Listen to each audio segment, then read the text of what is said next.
It is time now for the next installment of a massive archive show, specifically Radio Free America program number 37, How the United States Lost the Second World War. And when I talk about the U.S. losing the Second World War, I am in no way speaking figuratively. This is not a metaphor.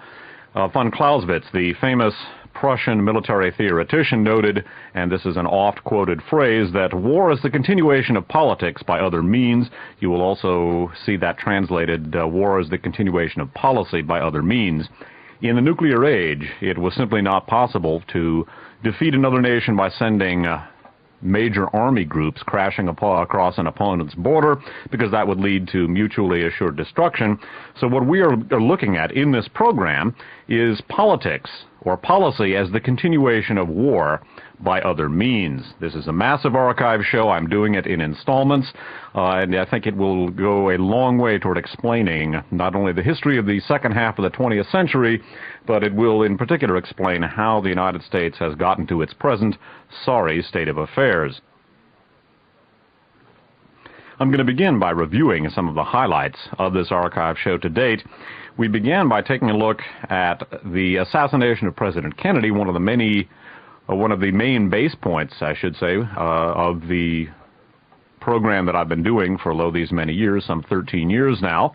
And specifically, we took a look at George Bush, obviously the current president of the United States and the former director of the CIA, and we took a look at his relationship with George de Mohrenschildt, a former Nazi spy, a white Russian, an individual who went to work for the U.S. intelligence community in the post-World War II period, using his petroleum industry activities as a cover.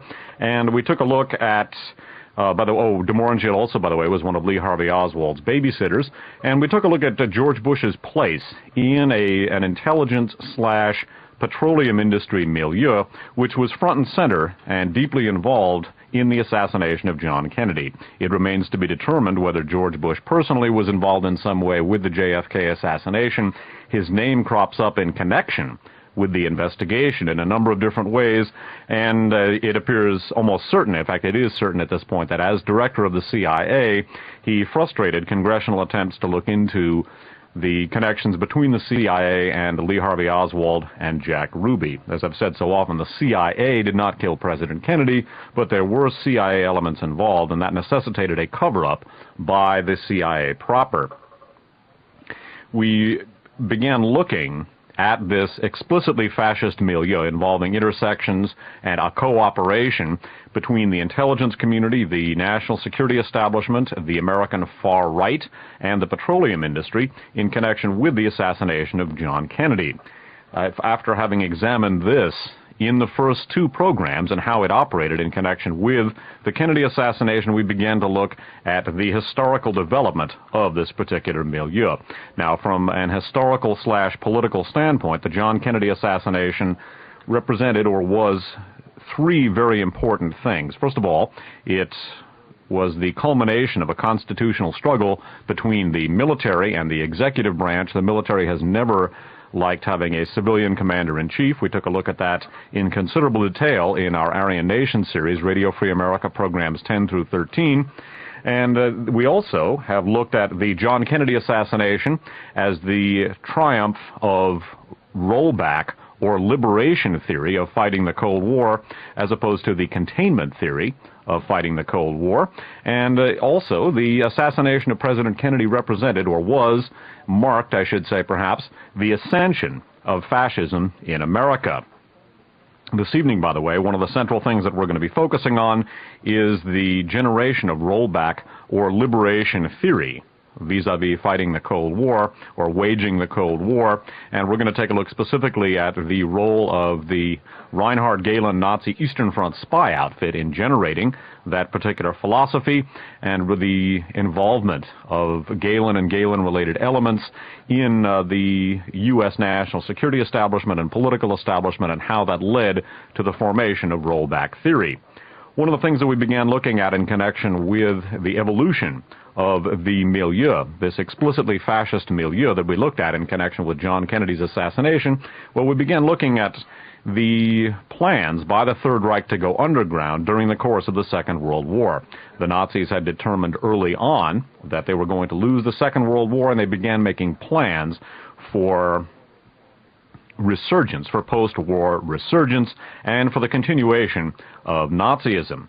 One of the major things that we looked at in connection with the Nazis having gone underground, and one of the dominant operant considerations that we're looking at in this particular archive series, concerns the Third Reich's strategic use of anti-communism as a vehicle for conquest. Specifically, the German General Staff and the Nazi Party learned in the immediate post-World War I period that the fear of communism, both by their own industrialists and financiers and the population in general, and by the Western Allies, in this case the Allies of World War I, could be used to their own ends. Specifically, because of the German Revolution at the end of World War I, the Allies saw to it, and the Ebert government of the Weimar Republic saw to it, that the German General Staff and the German Army basically remained intact, and they then permitted it to proceed to quell the German Revolution. This provided for the survival of the German General Staff and the German military and the Nazi Party, which grew directly out of the German General Staff and the German military. Hitler, of course, was initially a Reichswehr intelligence agent, and the Nazi Party in its inception, as we looked at in Radio Free America program number 10, was, at least in the beginning, a front for Reichswehr intelligence. The Nazis' understanding of how anti-communism, the fear of communism, could be used as a vehicle for conquest is something that developed in the pre-World War II period and was utilized by the Nazis in the Second World War.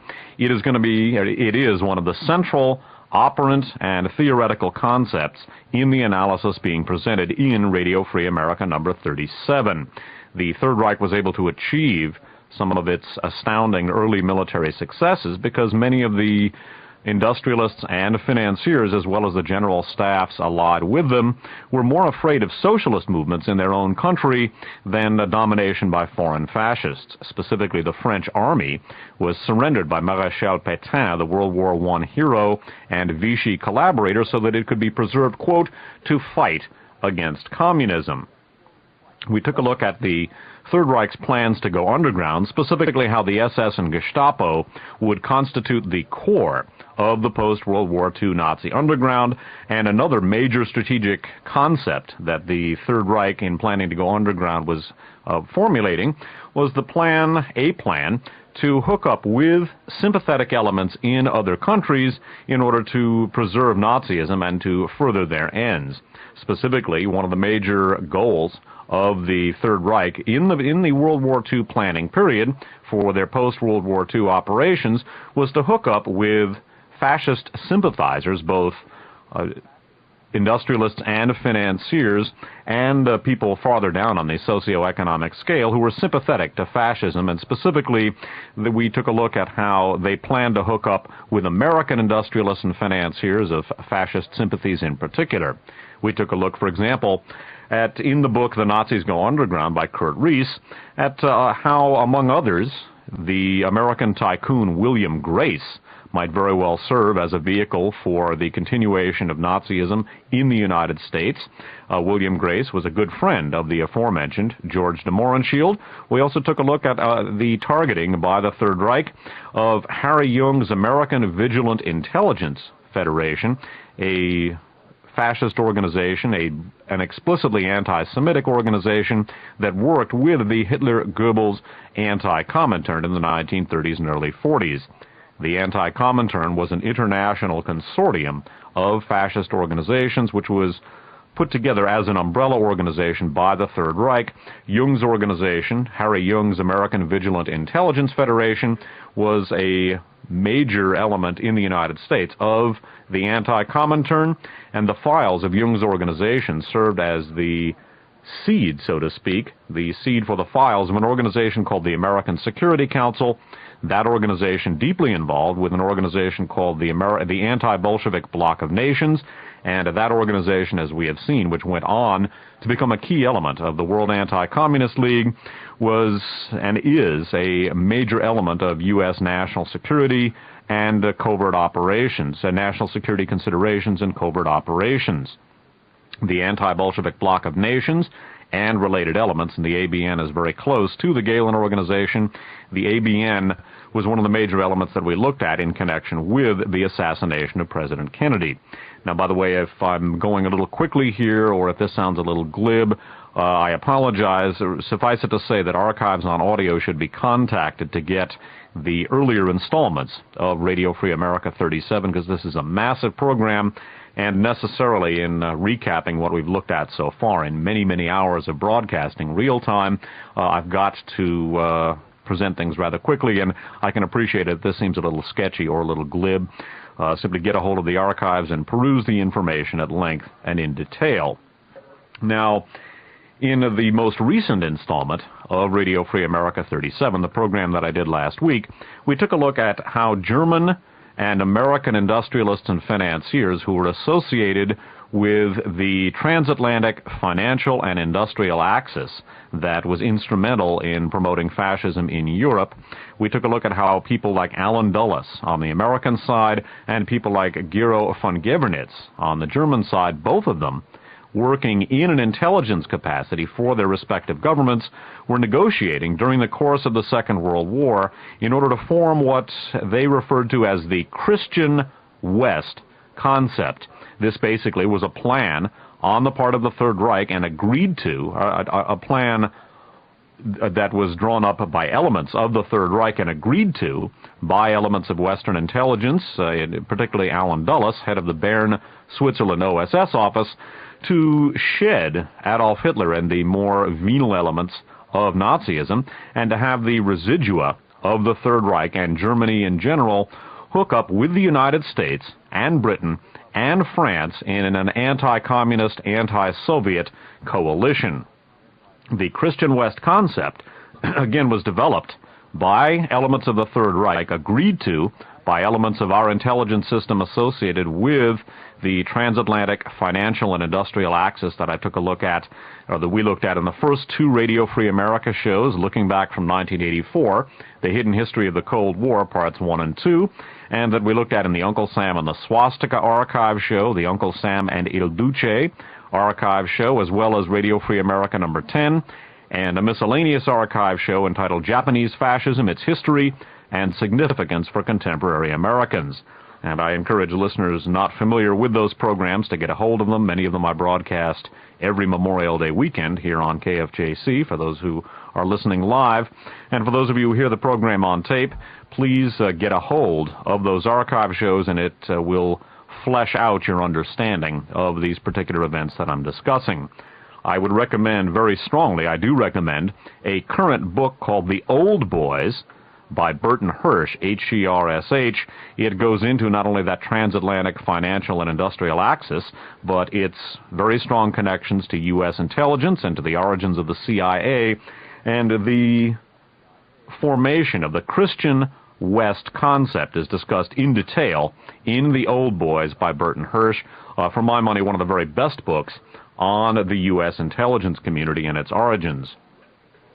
Now, as we looked at, the Christian West concept, basically a Third Reich concept, served as the seed concept for NATO. What we saw with NATO was a union, the North Atlantic Treaty Organization. What we saw with NATO was a union between the United States and Britain and France and other European nations with Germany in an anti-Soviet alliance. And as we've looked at in Radio Free America program number 2, and the various archive shows that I have done about the Galen organization, the Nazi Eastern Front spy outfit that we brought into the United States at the end of World War II, at the core of NATO was not only the Galen organization itself, an explicitly Nazi intelligence outfit, but beyond that, we took a look on how, in Radio Free America number 2, at how Nazism was never really removed from Germany. This is not to say that any given German is a Nazi, but the institutions of the Third Reich were never removed from what used to be known as the Federal Republic of Germany. The Third Reich's military people, many of them, its intelligence people in particular, many of the industrialists and financiers, and also many of the political figures from the Third Reich went on to dominate the operations of post-war Germany, initially the Federal Republic of Germany, and some of these same elements are in ascendance in the now United Germany. I would also refer listeners to a miscellaneous archive show that I recorded last March called The Old Germany and the New Nazis, which not only recaps a portion of Radio Free America number 2, but updates that to current goings-on with a very important paper by researcher Martin Lee. So again, one of the central features that was one of the features central to the Third Reich's plans to go underground was the Christian West concept, a formal divorce from Hitler and the most venal elements of Nazism in order to hook up with the so-called Western democracies, the U.S., Britain, and France, in an anti-Soviet alliance which would help to preserve not only German economic and military power, but also the political power of the Nazi Party. And this Christian West concept, and I realize this will seem controversial to many people, but the Christian West concept is basically what NATO was. The Christian West concept became NATO. It was the founding concept for the North Atlantic Treaty Organization. And Gero von Gebernitz, a Third Reich intelligencer and a member of this transatlantic financial and industrial axis, was instrumental in forming with Allen Dulles the Christian West concept, along with Prince Max von Hohenlohe, a representative of the SS and the Sicherheitsdienst, the SS intelligence service. Gero von Gebernitz was also deeply involved in prevailing on American General Edwin Siebert to take the Gehlen organization into the United States. Now again, the Reinhard Gehlen organization originally was known as Fremde Heere Ost, or Foreign Armies East, the FHO. It was the Third Reich's Eastern Front intelligence organization during World War II. It then jumped to the United States and became in turn the CIA's Department of Russian and Eastern European Affairs. It became the de facto NATO intelligence organization, and it was also installed as the BND, the Bundesnachrichtendienst, the West German intelligence service, while continuing to function as the main intelligence organization on the Soviet Union and Eastern Europe for the CIA and for NATO. And as we've seen in numerous archive shows, the first 3 Radio Free America shows, Radio Free America numbers 11, 14, 15, 22, and 36, the Gehlen organization paved the way for the incorporation into the U.S. intelligence system of thousands of SS and Gestapo veterans, many of them war criminals of the first order. Now, in the concluding element of last week's program, we looked at an article from Covert Action Information Bulletin number 3 by writer and researcher Carl Oglesby, and Oglesby advanced the concept that the Gehlen organization basically served as an arm of the Odessa, the post-World War II SS underground. Unfortunately, the Odessa is not merely a creature of fiction. It has been dealt with in espionage fiction. It was and is unfortunately a political reality, and Oglesby advances the theory that I also advanced in Radio Free America program number 3 in June of 1984, that the Gehlen organization basically served as a branch of the Odessa, operating not only in the United States but later in Germany, and beyond that, and most importantly, functioning at the very center of the North Atlantic Treaty Organization, NATO, which again grew out of the Christian West concept, a World War II Nazi concept, which provided for the survival of the Reich, minus some of the, at least ostensibly, minus some of the more venal elements of Nazism, and that survived Reich was to function in conjunction with, again, the Western Allies, U.S., Britain, France, etc., in an anti-Soviet alliance. One of the most important points that Oglesby makes is that as the Gehlen organization was being incorporated into the U.S. intelligence system, Reinhard Gehlen was still seeking approval from his military and political superiors, notably Admiral von Dönitz, Karl von Dönitz, who succeeded Adolf Hitler, and also General Franz Halder, H-A-L-D-E-R, who was his immediate Wehrmacht superior.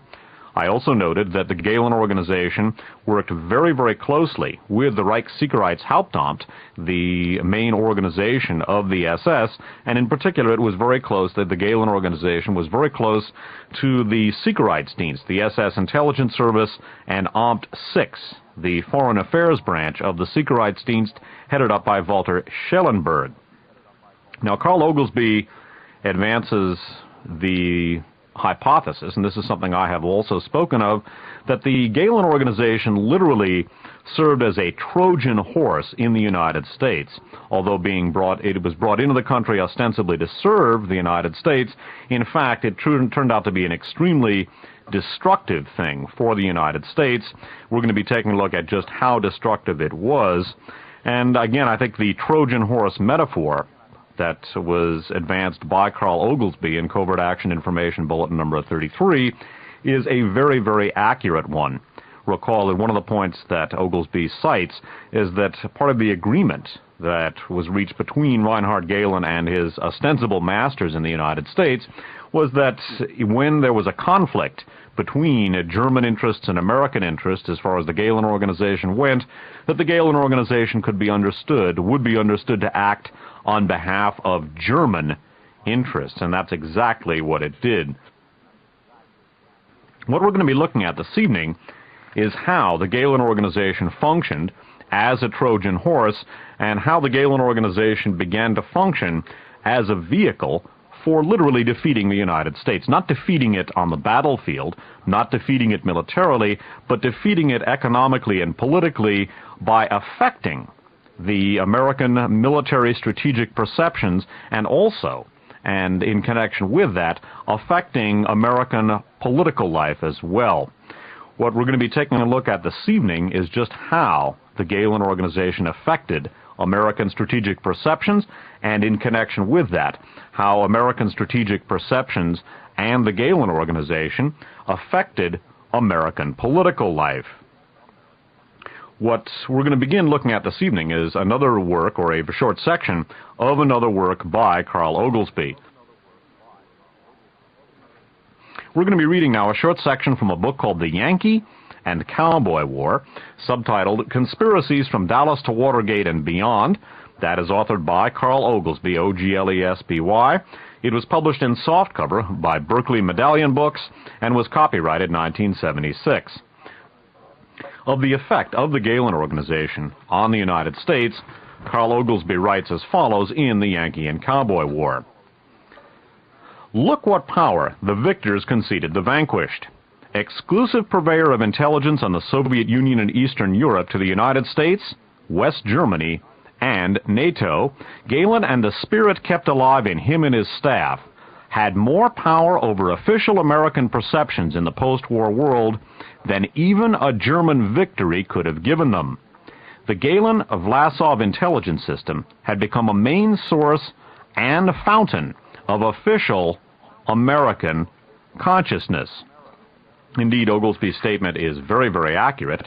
What we're going to look at this evening is how the Gehlen organization affected the American political consciousness. And I would note, too, that I think Oglesby's statement is very accurate, that the spirit kept alive in Gehlen and his staff had more power over official American perceptions than even a Nazi victory could have given them. Even, suppose for the sake of argument, that the Third Reich had conquered the United States militarily during the Second World War, and we were an occupied country, the official pronouncements of the German occupation government would have been greeted by the vast majority of Americans with extreme skepticism. They would have said basically, oh, well, that's just the Gestapo talking, that's Herr Goebbels talking, we can't believe a word of that.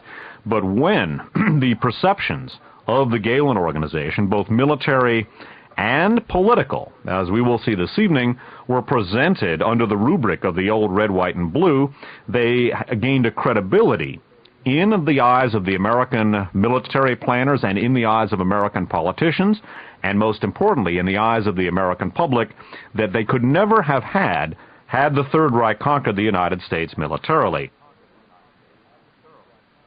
Again, the American people would have greeted the pronouncements of a German occupation government with a great deal of skepticism. However, when the same pronouncements and the same perceptions were presented to the American people and their political and military leaders under the auspices of the red, white, and blue, they gained a credibility and an influence and a power that they could never have had otherwise. And what we're going to look at this evening is how that influence by the Galen organization was wielded.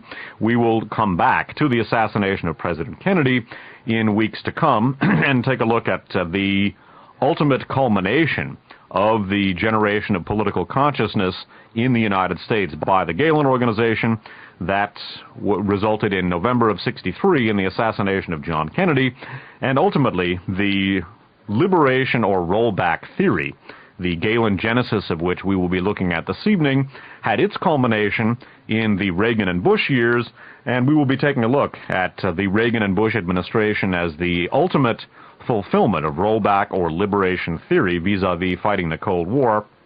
And we will take a look also, we will review very briefly in weeks to come some of the major points of Radio Free America program number 36, the destabilization of the Soviet Union and Eastern Europe.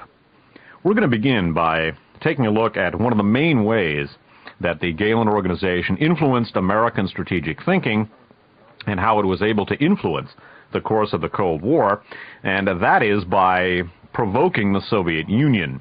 The Soviet Union became aware of the negotiations between the alliance, I should say, between the Galen organization and the United States early on. That in and of itself helped to exacerbate tensions between the United States and Soviet Union and helped to preclude what possibility there might have been of a satisfactory diplomatic and political resolution to the conflicts and the disagreements between the USSR and the United States. Now, as Oglesby has pointed out, this is not to say in any way that there would not have been a Cold War without the Galen organization. There almost certainly would have been, but the degree of tension between the U.S. and the former USSR and the effects of the Cold War on American political life and on the world political structure would have been vastly different had the Galen organization not been brought into the United States, where again it served as a wing of the Odessa and it served as a Trojan horse inside of the United States. In addition to examining how the Galen organization helped to exacerbate tensions between the U.S. and USSR by provoking the Soviet Union, we're going to take a look at the grossly exaggerated reports that were given by the Galen organization to the U.S. national security establishment concerning not only Soviet intentions but Soviet military capabilities as well. Basically, the Galen organization, I should say, fed the United States a lot of very serious BS about both what the Soviets were up to and what they were capable of doing militarily, and this did much to fan the flames of the Cold War, to mix a metaphor. It did a great deal to exacerbate tensions between the U.S.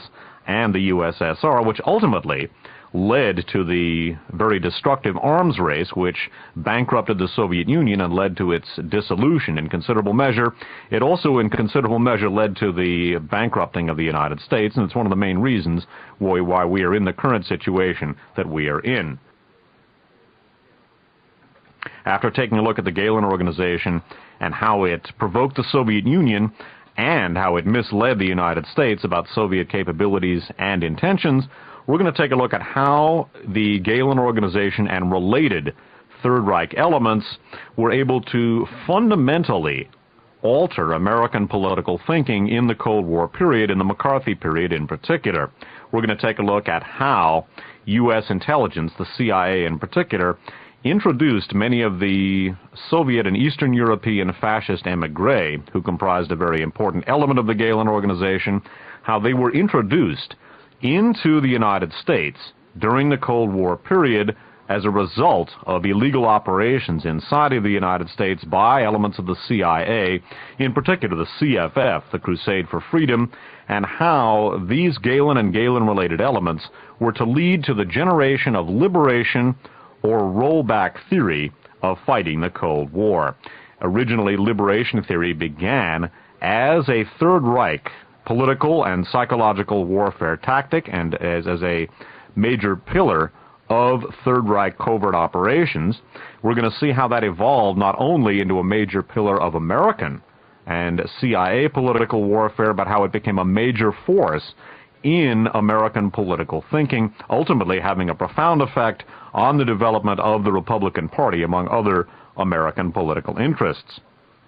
And we are also, later on, we will touch back on something that we've already touched on, namely how many of the tactics that were inherent in the liberation or rollback theory as practiced by the Third Reich eventually came to be used by the U.S. national security establishment, by our intelligence services, and one tactic in particular, espoused by the NTS or Solidarists, the tactic of provoking a mutiny by the Red Army, ultimately saw its fulfillment in the August 1991 coup, which was unsuccessful and which provoked a mutiny by the Red Army, which led to not only the outlawing of the Soviet Communist Party, but which led to the dissolution, the physical dissolution of the Soviet Union itself. But the main focus this evening will be on how the Gehlen Organization affected American strategic and political thinking.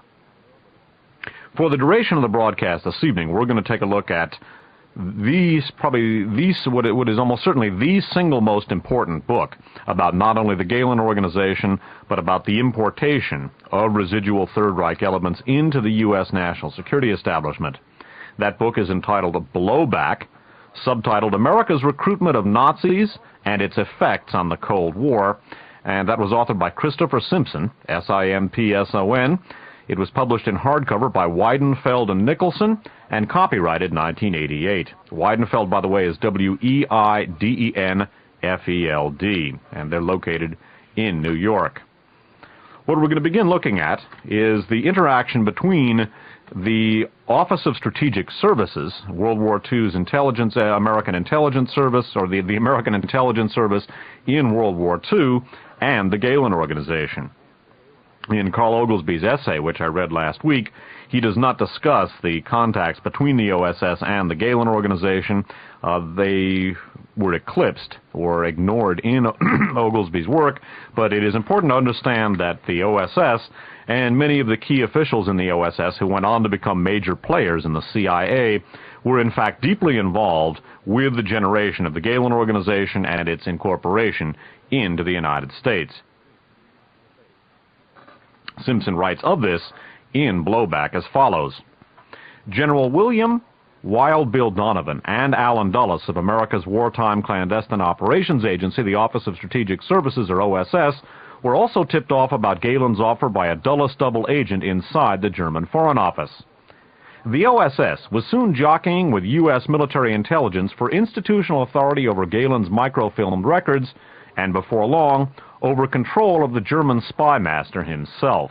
And in a footnote to that passage, he goes on to add, Frank Wisner's Special Intelligence Branch staff, which was engaged in work with Gehlen, had more than its share of brilliant operatives who were to leave their marks on the history of U.S. espionage. They included Richard Helms, for example, later to become CIA Deputy Director for Clandestine Operations, and eventually Agency Director under Presidents Johnson and Nixon. William Casey, CIA Director under President Reagan, Harry Rositzke, R-O-S-I-T-Z-K-E, soon to become Chief of CIA Clandestine Operations inside the USSR, and later CIA Chief of Station in India, and of course Wisner himself, soon to be Chief of all American clandestine warfare operations worldwide. Of course, it was Wisner who brought in, among others, Stefan Bandera and his OUNB organizations, the connections between that organization, the anti-Bolshevik bloc of nations, and among other things, the assassination of John Kennedy is something that we looked at in the second installment of this particular archive show. And again, I go into the Wisner Special Intelligence Branch of the OSS and its connections to Gehlen, because again, William Casey, a major player in the resolution of the historical conflicts that we're looking at in Radio Free America 37, William Casey was a major player under the Reagan administration. Now, of the manner in which the incorporation of the Gehlen Organization helped to exacerbate the tensions already existing between the Soviet Union and the United States, Simpson writes as follows. The documentation that might establish exactly how much President Truman knew about American recruitment of Galen and his organization remains classified. It is known, however, that the Soviets made vigorous protests against this secret agreement at least as early as the Potsdam Conference. Thus, it is unlikely that the matter escaped Truman's attention altogether. Considering the senior status of Donovan, Dulles, Siebert, and the other U.S. intelligence officers known to have been directly involved, and considering that two competing American intelligence bureaucracies were attempting to share Galen's archives, it is reasonable to suspect that the President had been well briefed about this operation. Now, more in blowback about the effects of the Galen organization in exacerbating U.S.-USSR tensions, and it should be noted that as early as the Potsdam Conference, the Soviet Union was already protesting to the United States about the Galen organization. More from Christopher Simpson's Blowback. Contrary to the accepted wisdom, however, U.S. dependence on Galen's Organization for Intelligence on the Soviet military was quite likely a blunder from a strictly practical point of view. For one thing, enlisting Galen was in itself a substantial escalation of the Cold War that undermined what little hope was possible for East-West cooperation during the pivotal years of 1945 to 1948. And again, I will reiterate what Oglesby said in the essay in Covert Action Information Bulletin. This should not be interpreted as meaning that the United States, that there would not have been a Cold War had the U.S. not incorporated Galen. There would have been, but the effect of the Galen organization on the degree of alienation between the USSR and the United States, and ultimately the effects of the Galen organization on the history of the world in the second half of the 20th century, well, those effects were dramatic, and the Cold War would have had a very, very different effect on world history had it not been for the Galen organization. Now, what we're going to look at next, aside from the role of the Galen organization in provoking the Soviets, and obviously they were aware as early as the 1945 Potsdam Conference about the Galen-U.S. agreement, one of the most important ways that the Galen organization affected the development of American political life was by feeding grossly exaggerated, grossly inaccurate intelligence to the United States about just what the Galen organization was, or what the Soviet Union, I should say, was up to, what it was planning to do politically, and what it was capable of doing both politically and militarily.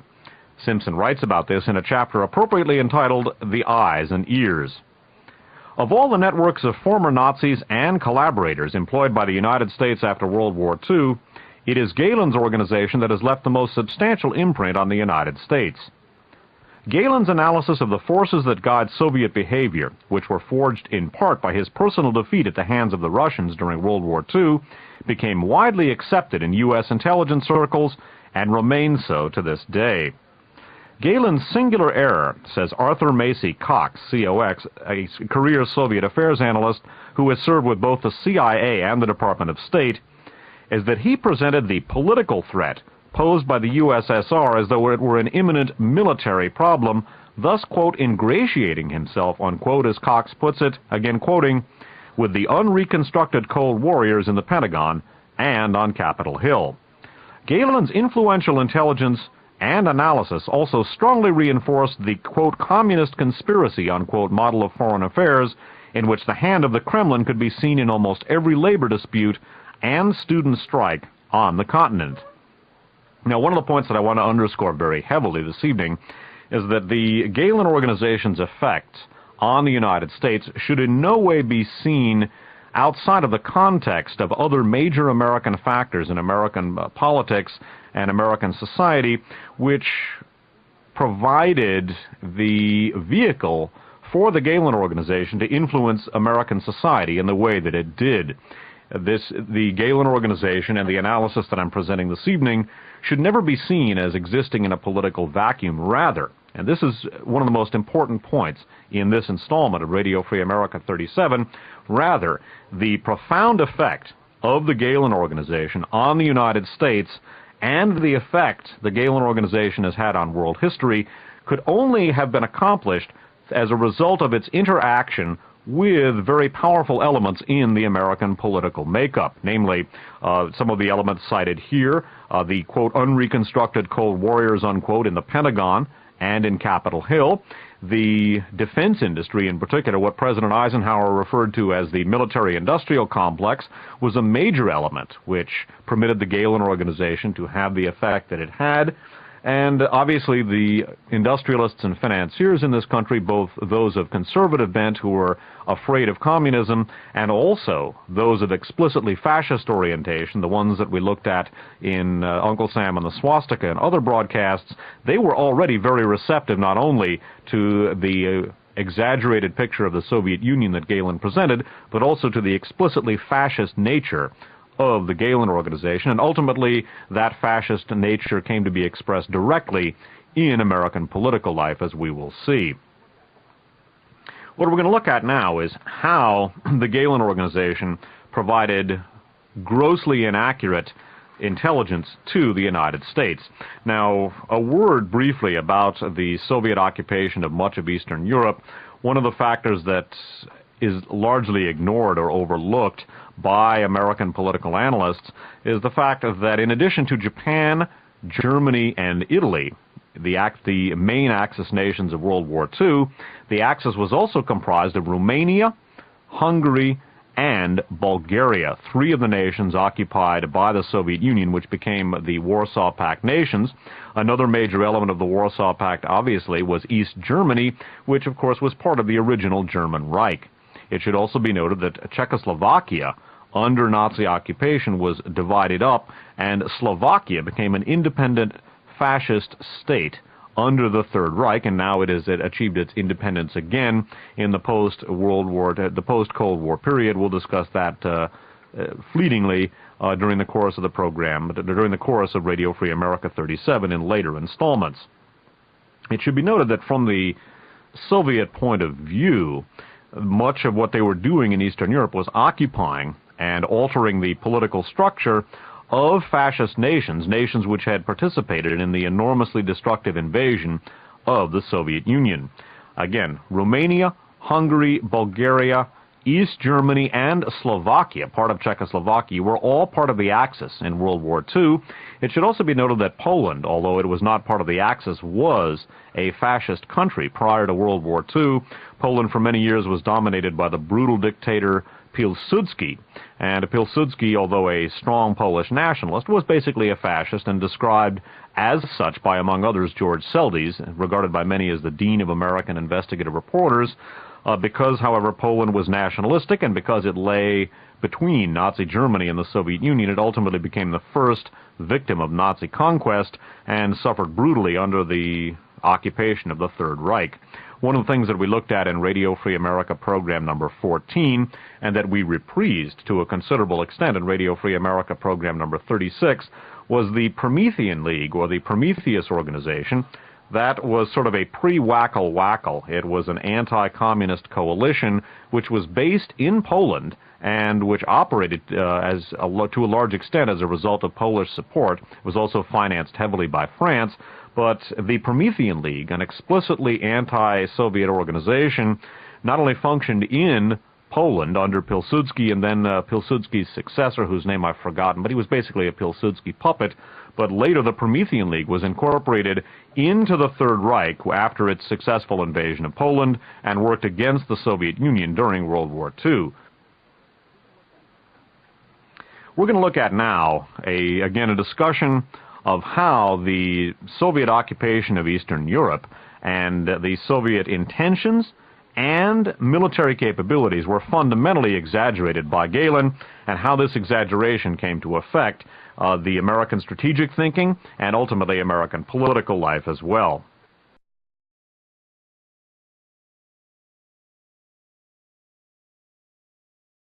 We're going to look at now, again, a discussion of how the Soviet occupation of Eastern Europe and the Soviet intentions and military capabilities were fundamentally exaggerated by Gehlen, and how this exaggeration came to affect the American strategic thinking and ultimately American political life as well.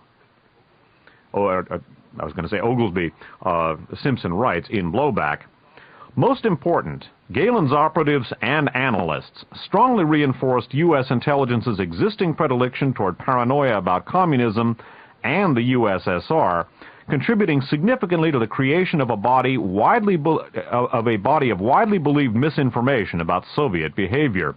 Quote, Galen had to make his money by creating a threat that we were afraid of, unquote, says Victor Marchetti, formerly the CIA's chief analyst of Soviet strategic war plans and capabilities, quote, again quoting, so we would give him more money to tell us about it, unquote. He continues, again quoting, in my opinion, the Galen organization provided nothing worthwhile for understanding or estimating Soviet military or political capabilities in Eastern Europe or anywhere else, unquote. And again, this is from Marchetti, formerly the CIA's chief analyst of Soviet strategic war plans and capabilities, repeating that last sentence again because it's an accurate gauge of what Galen was doing. In my opinion, the Galen organization provided nothing worthwhile for understanding or estimating Soviet military or political capabilities in Eastern Europe or anywhere else, unquote. Employing Galen was, again quoting, a waste of time, money, and effort, unquote.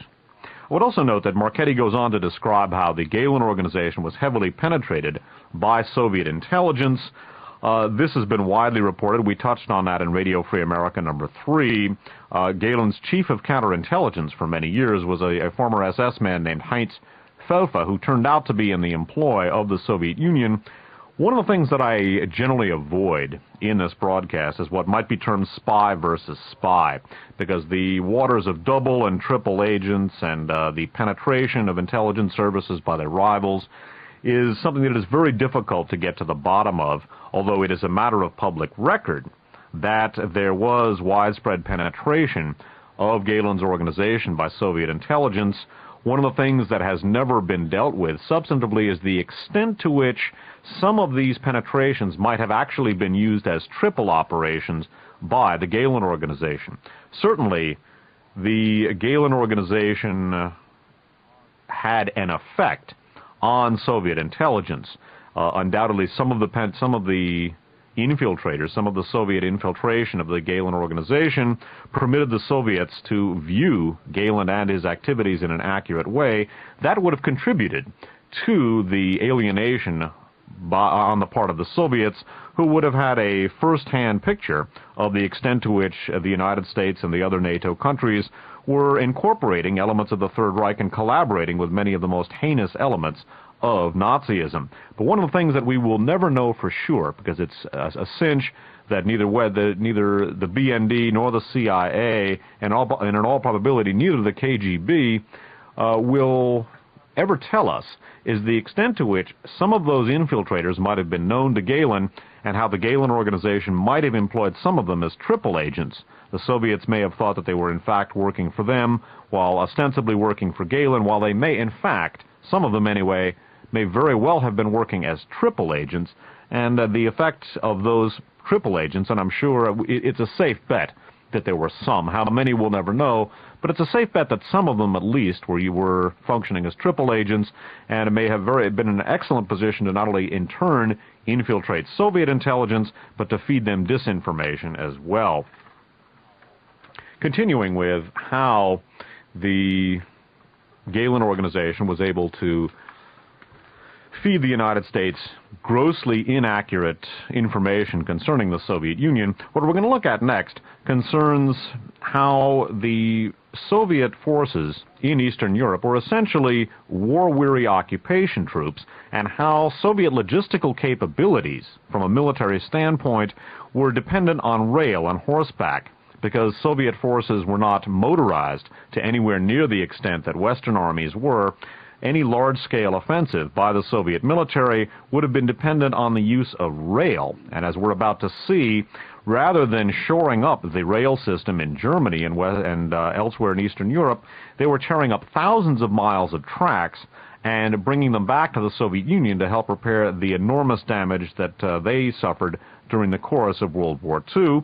Another major factor that is discussed in the passage we're about to read concerns the fact that as late as 1950, half of the Soviets' transport for their army was horse-drawn. Now, as Simpson notes here, in the frozen stretches of the Soviet North, that can be a tremendous advantage because Russian ponies can keep going long after motorized vehicles would have seized up with the extreme cold. But in Western Europe, that would have been a very, very different story indeed. What we're going to look at is how U.S. military analysts initially observed these tremendous weaknesses in the Soviet logistical capability and observed the fact that the vast majority of Soviet forces in Eastern Europe and Germany were war-weary occupation forces and not the highly mobilized armored forces of aggression that Gehlen represented them as being. And as we shall see, the effects of the Gehlen organization were to fundamentally pervert and then erase the accurate American intelligence perceptions of the Soviet Union, both their intentions and capabilities in the immediate post-World War II period. Also note that while Gehlen was convincing the United States that the Soviets were about to attack, the United States was the only country which had the atomic bomb. The Soviets had no navy to speak of. They had no long-range bomber force. The U.S., on the other hand, did have a very powerful air force, including long-range bombers, and they had the atomic bomb, which would have been decisive in any kind of conflict, even had that not been the case, because, as I said, of the Soviet dependence on rail and horseback, there was absolutely no way that the Soviet Union was about to attack the United States. Returning to Blowback by Christopher Simpson, the Gehlen organization was the one group that did have the networks inside Eastern Europe, and that is why we hired them, unquote. International affairs expert Arthur Macy Cox says, again quoting, "But hiring Gehlen was the biggest mistake the U.S. ever made. Our allies said, you are putting Nazis at the senior levels of your intelligence, unquote, and they were right. It discredited the United States," unquote. According to Cox, the Gehlen organization was the primary source of intelligence that claimed that, quote, the Soviets were about to attack West Germany. That was the biggest bunch of baloney then, and it is still a bunch of baloney today. Note that Cox worked both for the State Department and the CIA. Continuing. The crucial period of 1945 to 1948, when East-West relations moved from a wary peace to an intense political war, provides one case study of the damage that Gehlen's intelligence and analysis could produce. Among the most basic elements in the American interpretation of European events during the early Cold War years was the evaluation of the Red Army. That subject, it will be recalled, was Gehlen's specialty. In mid-1946, U.S. military intelligence correctly reported that the Red Army, then in control of most of Eastern Europe, was under-equipped, overextended, and war-weary. Its estimate of the number of Soviet troops in Eastern and Central Europe was quite high, some 208 divisions, but the U.S. Army concluded that these forces were almost entirely tied down with administrative, police, and reconstruction tasks in the Russian-occupied zone. Soviet military aggression against Western Europe was highly unlikely for at least a decade, if only for logistical reasons the Army determined. Particularly intriguing were 1946 U.S. Army reports concerning railroads in eastern Germany. The Red Army, it was well known, lacked the motorized strength of Western forces and relied heavily on the railroads to move troops to the front and for logistic support. The U.S. Army intelligence reports drawn from military attachés inside the Soviet zone, from the U.S. Strategic Bombing Survey research teams in Eastern Europe, and from other on-the-spot reports prior to the Soviet decision to close its occupation zone to the west, made it clear that the Russians were tearing up much of the German railroad network and shipping it back to the USSR as war reparations. The Soviets uprooted about a third of the entire German railway system, including such strategic lines as the Berlin-Leipzig and Berlin-Frankfurt, seizing train yards, switches, and thousands of miles of track. Whatever else may be said of this form of Russian industrial development, it was clearly not the behavior of a military power contemplating a blitzkrieg attack. Over the next 2 years, however, the U.S. appraisal of the capabilities and intentions of the Red Army fundamentally shifted, and this change was pushed along by misleading reports and mistaken warnings from the Gehlen organization. By the time the reappraisal was over, it had become an article of faith in Washington, D.C. that the war-weary Soviet occupation forces were actually fresh assault troops poised for an attack on the West. In a footnote to the passage about the tearing up, the cannibalizing by the Soviets of the German railway system, Simpson goes on to add, as late as 1950, fully half of the Soviets' transport for their standing army was horse-drawn. This actually had some advantages in the trackless frozen north, where Russian ponies were useful long after tanks and trucks had frozen up or bogged down in snowdrifts.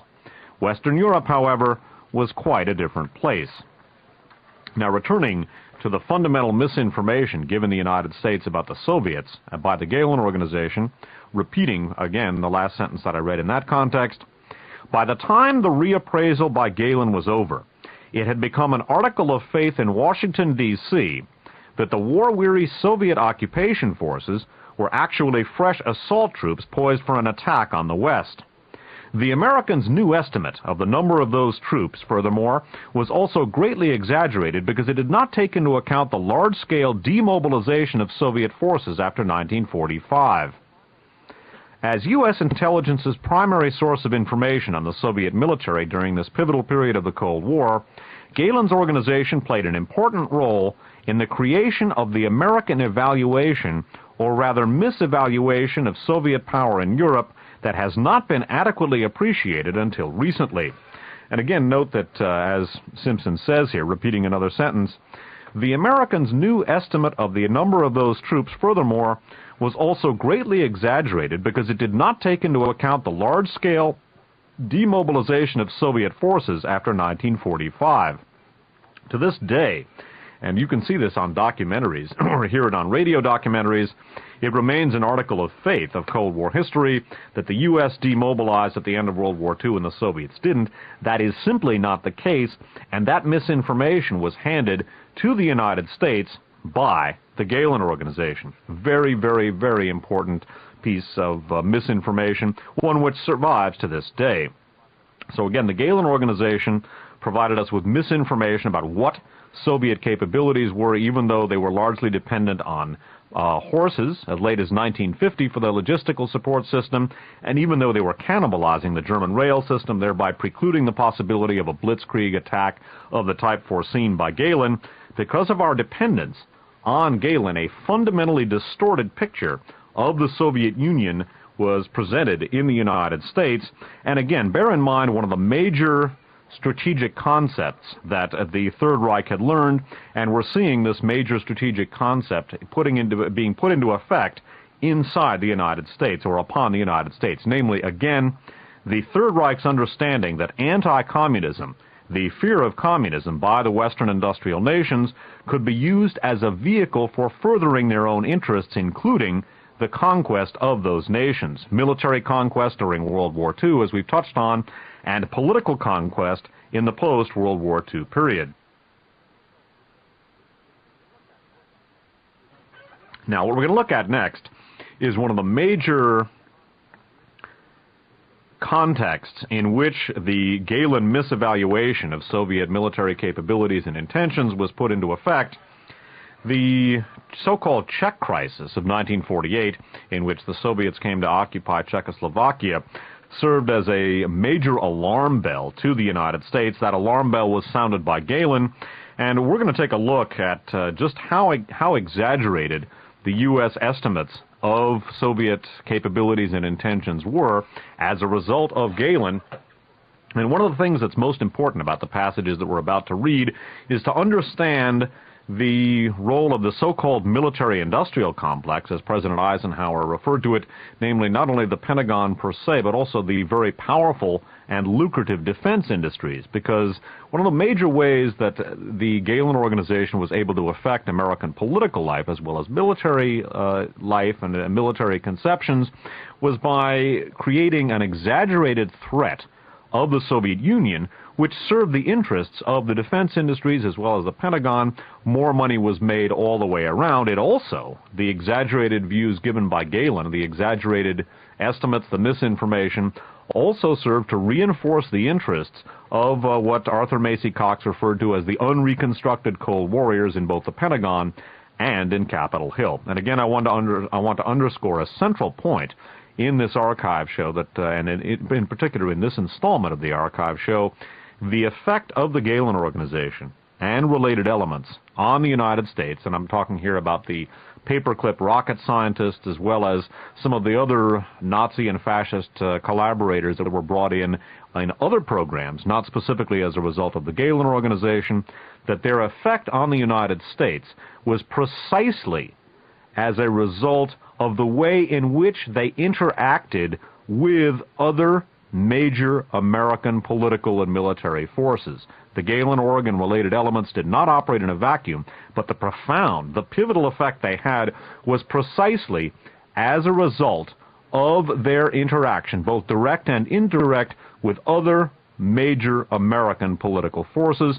One should never lose sight of that major point during the course of this installment of the program, of this archive show, I should say.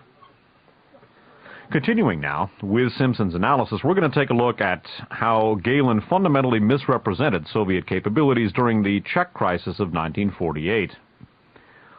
Simpson writes, by late 1947, however, Galen had become, quote, an alarm signal, unquote, as Höhne of Der Spiegel puts it, in a series of secret conferences with General Lucius Clay, then the U.S. commander in Germany. He reported to Clay that there were no fewer than 175 Red Army divisions in Eastern Europe, that most of them were combat-ready, and that quiet changes already underway in Soviet billeting and leave policies for these troops suggested a major mobilization could be in the wind. The Soviets' behavior should be interpreted as a prelude to military aggression, he argued. Then, in February of 1948, two important events took place. The coalition government that had governed Czechoslovakia since the end of the war collapsed, in part because the United States declined fully to support Czech President Edvard Beneš, a social democrat, on the ground that he was insufficiently anti-communist. That man's name, Edvard Benes. Continuing. The Czech Communist Party took power with Red Army backing, thus strongly reinforcing Western apprehensions about the possibility of an eventual Soviet military attack on Western Europe. Within days of the Czech events, the U.S. Army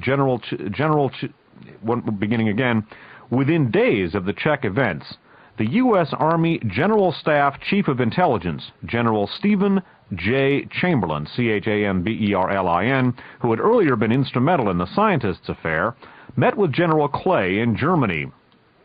Very important sentence follows.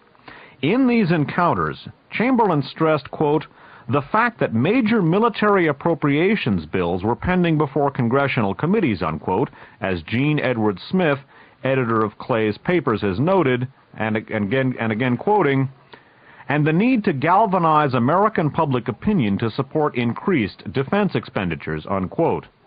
The public in the United States was unwilling to finance the military adequately, Chamberlain argued, unless it was thoroughly alarmed about an actual military attack from the USSR. So here again, we're taking a look at how the Galen Organization, interacting with powerful American political forces and military forces, was able to have the effect that it did. Last few sentences again.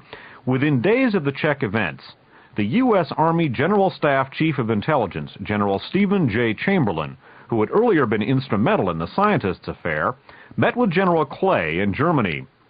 In these encounters, Chamberlain stressed, quote, the fact that major military appropriations bills were pending before congressional committees, unquote, as Gene Edward Smith, the editor of Clay's papers, has noted, and the need to galvanize American public opinion to support increased defense expenditures. The public in the United States was unwilling to finance the military adequately, Chamberlain argued, unless it was thoroughly alarmed about an actual military attack from the USSR. Acting in response to Chamberlain's requests, Clay issued sharply worded telegrams that strongly implied a full-scale Soviet military offensive against Western Europe was brewing. Again quoting, for many months, based on logical analysis, I have felt and held that war with the Soviets was unlikely for at least 10 years, unquote, Clay cabled to Washington on March 5, 1948. Again quoting, within the last few weeks, however, I have felt a subtle change in the Soviet attitude, which now gives me a feeling that it may come with dramatic suddenness, unquote. Galen's studies of the Red Army provided the intelligence underpinning for Clay's comments. According to the Office of National Estimates, or ONE, according to the Office of National Estimates, ONE source, they were the, quote, facts, unquote, that supported his argument. Clay's officially top-secret telegram was quickly leaked to the U.S. press and was whipped up by the media into a full-blown war scare that is generally recognized today as one of the most important watersheds of the Cold War. I'll get the last couple of sentences again. Galen's studies of the Red Army provided the intelligence underpinning for Clay's comments. According to the Office of National Estimates, or ONE source, they were the, quote, facts, unquote, that supported his argument. Clay's officially top-secret telegram was quickly leaked to the U.S. press and was whipped up by the media into a full-blown war scare that is generally recognized today as one of the most important watersheds of the Cold War. Policymakers in Washington accepted the contention that 175 fully armed Red Army divisions stood poised in the Soviet-occupied zone, waiting restlessly to attack. Galen's central contention that the USSR had not substantially demobilized its troops since the war, while the United States had, was accepted without question at the time and widely regarded as proof of an aggressive Soviet intent toward Western Europe. And again, that myth of no Soviet demobilization survives to this day. Continuing. Equally revealing, the same troops that the 1946 U.S. Army analysis had described as being tied down with, quote, immediate occupation and security requirements, unquote, were now described in Galen's estimates and later in the intelligence summaries of the Pentagon as well as, quote, a highly mobile and armored spearhead for an offensive in Western Europe, unquote, according to a crucial Joint Chiefs of Staff War Plan summary. The U.S. Army's earlier acknowledgment of the transport and logistic problems faced by the Red Army disappeared from the top-secret appraisals of Soviet capabilities. Instead, the Russians were said now to be able to launch large-scale offensives in Europe, the Middle East, and the Far East, all at the same time. And what I'm going to read now is a footnote that Simpson provides, and this is the U.S. War Contingency Plans of 1949. What's significant here is to note that not only is this estimate of Soviet capabilities ridiculous in terms of 1949, again, the Soviets had no Navy to speak of, they had no long-range bomber force, and they just tested their atomic bomb in 1949. The U.S. had a powerful Navy, a long-range bomber force, and had the bomb in production, but at the height of Soviet military capabilities, even had nuclear weapons never been invented, the Soviets, at the height of their military power in, say, the 1960s or 70s or early 80s, never had anything even remotely close to the capabilities that they were being described as having in 1949. Perhaps those listeners with backgrounds in the military and/or intelligence community will realize the complete ridiculousness of this following analysis. Again, this is 1949. They never had the capability to do what they were supposed to have been able to do in 1949. And again, this shows the effect of the Galen misestimates. The U.S. War Contingency Plans of 1949 are a vivid illustration of the degree of self-deception that had taken hold among U.S. intelligence analysts at the time, in part as a result of the efforts of the Galen Organization. According to a top-secret estimate declassified as a result of a Freedom of Information action taken by the author, U.S. military planning was based on the following, quote, conclusions as to the strategic intentions of the Soviet Union in the event of war in 1949, unquote. It is worth noting that these same conclusions were also used to justify Defense Department budget requests. The last sentence again, because it's a key. It is worth noting that these same conclusions were also used to justify Defense Department budget requests. A major Pentagon tool to justify the weapons, the appropriations for new weapons programs throughout the Cold War period was what is known as threat inflation. And again, the Galen Organization was able to have much of its effect on American political and social life because of the way that it interacted with domestic American political forces, the so-called military-industrial complex in particular. Now let's take a look at the 1949 estimate of Soviet capabilities. The following would be undertaken by the USSR simultaneously according to the intelligence estimate. 1.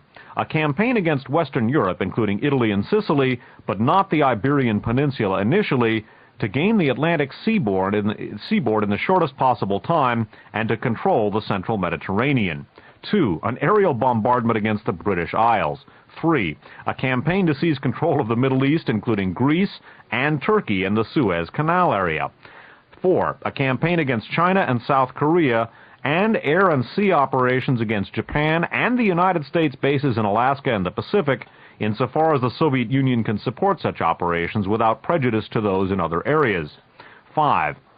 Small-scale one-way air attacks against the United States and Canada, and possibly small-scale two-way air attacks against the Puget Sound area. 6.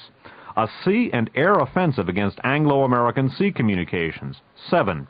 Subversive activities and sabotage against Anglo-American interests in all parts of the world. 8. A campaign against Scandinavia, and air attacks on Pakistan may also be undertaken concurrently with the foregoing or as necessary. 9. On successful conclusion of the campaign in Western Europe and possibly Scandinavia, a full-scale air and sea offensive would be directed against the British Isles. 10. The Soviet Union will have sufficient armed forces to undertake campaigns simultaneously in the theaters indicated and still have sufficient armed forces to form an adequate reserve. The Soviets, again, are being seen as doing all of these things simultaneously. That is absolutely ridiculous. But it should be noted that this was the accepted view at the time. Continuing with Simpson's commentary, Russia at this stage is the world's #1 military power, headlined U.S. News and World Report in a feature story on the new crisis. Again quoting, Russia's armies and air forces are in a position to pour across Europe and into Asia almost at will, unquote. The United States had fewer than a score of divisions to stand guard against this horde and seemed to be losing troops every day because of budget cutbacks and a widespread desire at home to return to normality. The Truman administration's response to this dilemma seemed obvious. Stop the cuts in the military budget, accelerate construction of the atomic weapons that appeared to offer more bang for the buck than conventional forces, and dump millions of dollars into a variety of covert operations and intelligence programs, including the newly born CIA and its chief client, the Gehlen Organization. It is clear in hindsight, however, that the estimates of Soviet military power that Gehlen provided to the Americans were simply wrong and grossly overstated both the Soviets' ability and their desire to fight.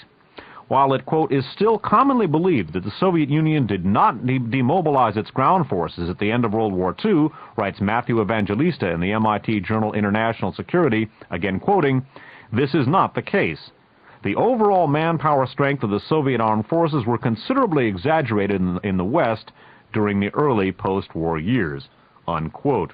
By the way, Matthew Evangelista's last name, Evangelista.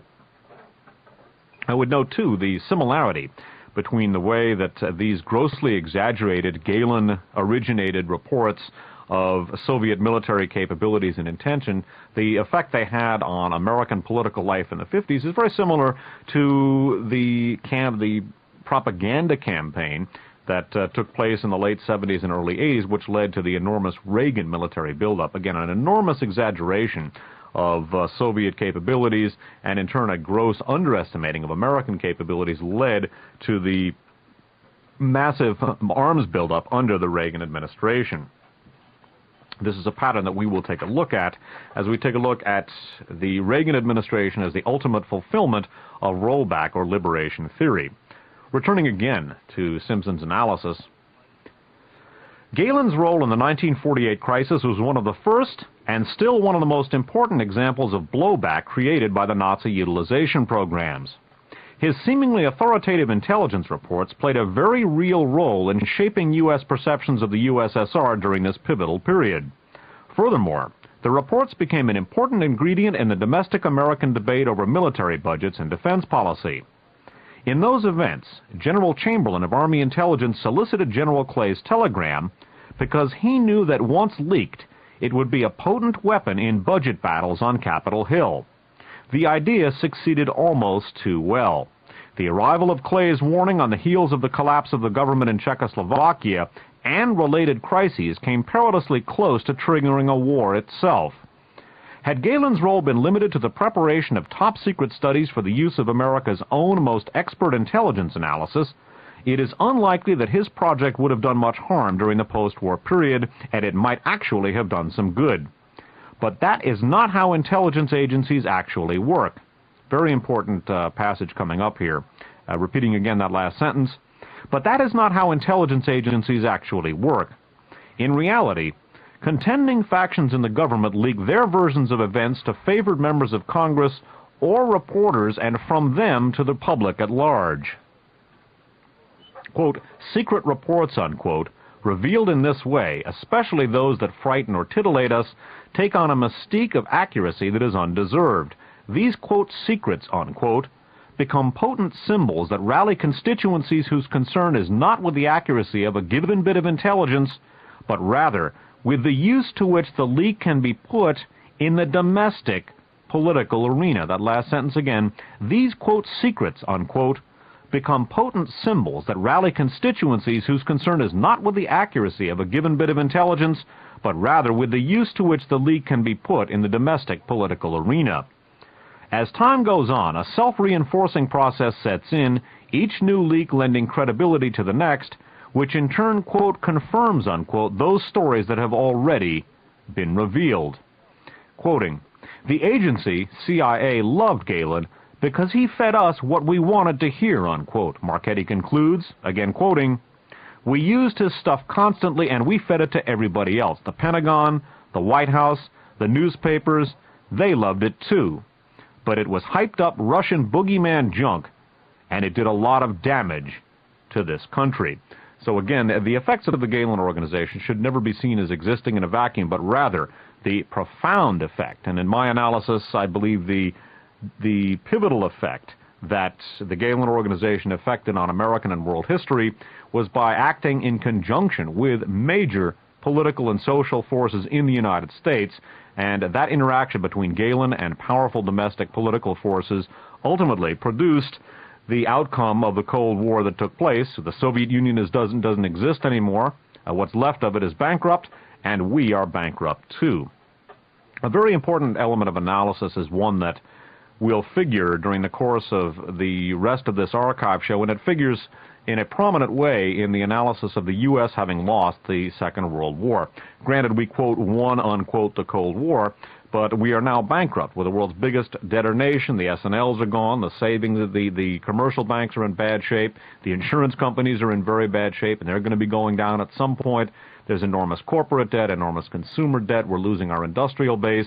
And despite the promise of a peace dividend, the fact of the matter is that because the American economy has become so dependent on defense spending, many of the elected representatives have defeated some of the weapons programs that the Pentagon itself wants to axe because basically they have a pork barrel consideration. So many of the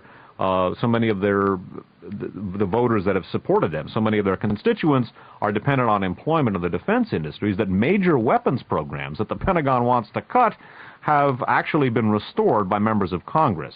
And again, the U.S. could be thought of from an economic standpoint as to a certain extent at least being like a junkie, even though military spending per se is not particularly healthy for the economy in ways that I'll explain in a minute.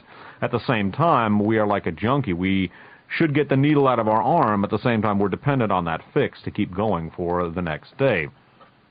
One of the major dynamics that I'm going to introduce now is something which will figure in the analysis of how the U.S. lost the Second World War, and that is the dynamic of the tank versus the bulldozer. The only way that capitalism can work is for capital to be invested in such a way as to generate more capital. And capital invested in the civilian sector generates a lot more capital than capital that's invested in the military sector. Take, for example, a tank. The initial outlay for the tank comes out of taxpayers' money. It comes out of the public sector.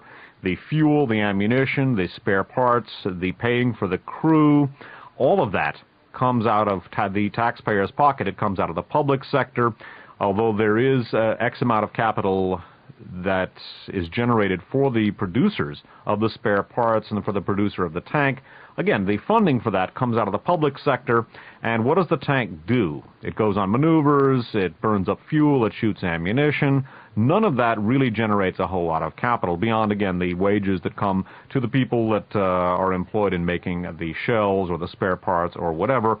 All of the capital outlay for that tank, which does not generate very much capital in and of itself, comes out of the public sector, it comes out of the taxpayer's pocket, and it adds to the debt of the country. Now, the bulldozer, on the other hand, its construction cost is paid for out of the private sector. The cost of the people who operate it, the salaries of the people who operate it, are paid for by the private sector. The spare parts, the fuel, and everything else paid for by the private sector. It does not add to the national debt. It does not add to the yearly budget. And the bulldozer is involved in building office buildings, shopping centers, or factories, shopping centers, what have you. All of those things generate capital. A shopping center, an office building, a factory, those are facilities that employ people.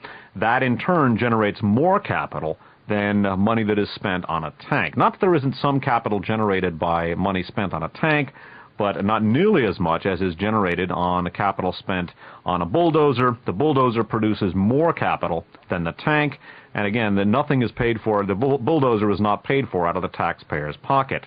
The dynamic of the tank versus the bulldozer is central to the working hypothesis that I'm developing, namely that the U.S. lost the Second World War. We have been spending our money on tanks.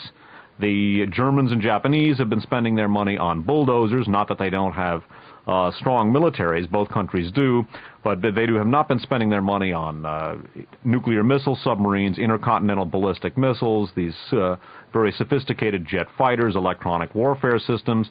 We have. The Pentagon budgets in the Reagan-Bush years have exceeded the yearly corporate earnings of the Fortune 500 combined. And that's an awful lot of tanks and not too many bulldozers. The Soviets were completely bankrupted and ultimately disintegrated in large measure as a result of the arms race. We took a look at that in Radio Free America 36 in developing the full court press scenario. It destroyed the Soviet Union, and it has gone a long way toward doing that in the United States. What we're going to look at next in this installment of RFA 37 is another way in which the Galen organization, as well as some of the people brought over to the United States under the auspices of Project Paperclip, namely the Nazi rocket scientists, again fundamentally distorted Soviet capabilities and intentions, and this particular distortion, namely an exaggeration of Soviet ICBM capabilities, led in a significant way to the most destructive phases of the arms race. What we're going to see now is how the Galen organization and the Project Paperclip scientists, notably General Walter Dornberger, about whom we shall have more to say later in RFA 37, how they created the myth of the missile gap and substantially increased the seriousness of the arms race between the U.S. and USSR. In a footnote, Simpson goes on to add, Galen also played a role in the creation of the famous missile gap of the 1950s. Again quoting, Galen provided us, the CIA, with specific reports on the Soviet ICBM program, Victor Marchetti says, again quoting, he said, we have two reliable reports confirming this, and they, the Soviets, have just installed 3 missiles at that site, etc., claiming that he had contacts among the German scientists captured by the Russians at the end of the war. The intelligence reports were transmitted to the Pentagon through interagency channels, and word about the alarming new development eventually leaked from there into the press. Walter Dornberger, D-O-R-N-B-E-R-G-E-R, added fuel to this fire in 1955 by publishing alarming speculations that the Soviets might attack from the sea using shorter-range missiles deployed in floating canisters off the coast of the United States. He was deeply involved in the United States' own ICBM program at this point, and his opinions were given considerable weight in public discussions. The CIA soon dispatched some of the first of the revolutionary new U-2 surveillance planes on secret missions inside Soviet airspace to gather more data.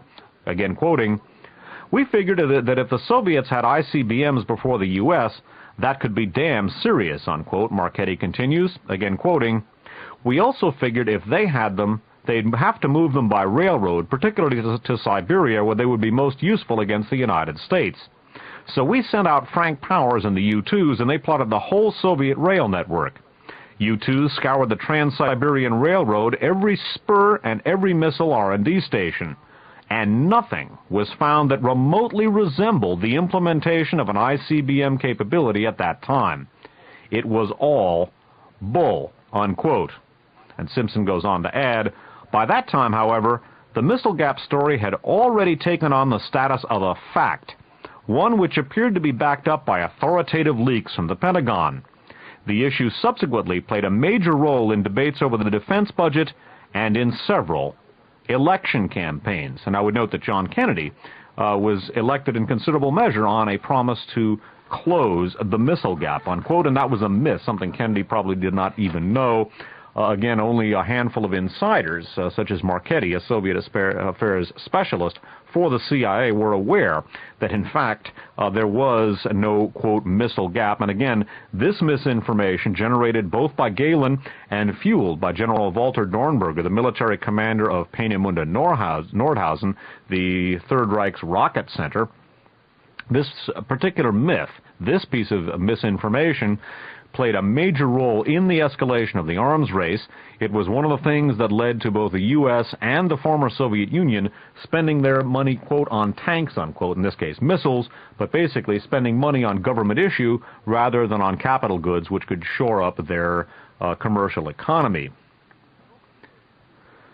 It should also be noted, too, that the tremendously exaggerated view of Soviet capabilities and intentions also contributed materially to the anti-communist paranoia of the McCarthy period, and that period served as a primary sowing area. It served as very fertile soil for many of the Third Reich residua that were brought into the United States under the auspices of the Gehlen Organization and related Nazi import programs. They began to play a profound role in American political life, and in fact they were to become the seed for a potent political force in the United States, one which ultimately became the dominant political force in the United States as a result of the assassination of John Kennedy. That particular force, the Liberation or Rollback Forces, reached their culmination in the Reagan years. And again, it should be noted that the generation of the Liberation or Rollback theory entails the interaction between Gehlen and related elements and very, very powerful political forces in the United States. Although the genesis of the rollback or liberation theory goes all the way back to Third Reich political warfare techniques, the way in which they were able to exert a dominant influence on the United States in the post-World War II period was as a result of the interaction between Gehlen and Gehlen-related elements and powerful domestic American political forces. This last passage, before a musical break, will serve as a transition to our analysis of the formation of rollback or liberation theory. Simpson writes in Blowback, one of the most important characteristics of the war criminals who did come to the United States is that they did not arrive here as isolated individuals. As has been seen in the case of the Croatian Ustashi, the Ukrainian OUN, and the Latvian Vanagis, V-A-N-A-G-I-S, to name only three, many of these immigrants were in fact part of experienced, highly organized groups with distinct political agendas that differed little from the fascist programs they had promoted in their homelands. The anti-communist paranoia of the McCarthy period gave these groups fertile soil in which to put down roots and to grow. And what we're going to look at next after a musical break is how these groups put down roots and how, as a direct result of CIA political action, covert political action in the United States, these groups formed the core group of the rollback or liberation theory of fighting the Cold War, which became a dominant American political force. That analysis after a musical break in the next installment of Radio Free America 37.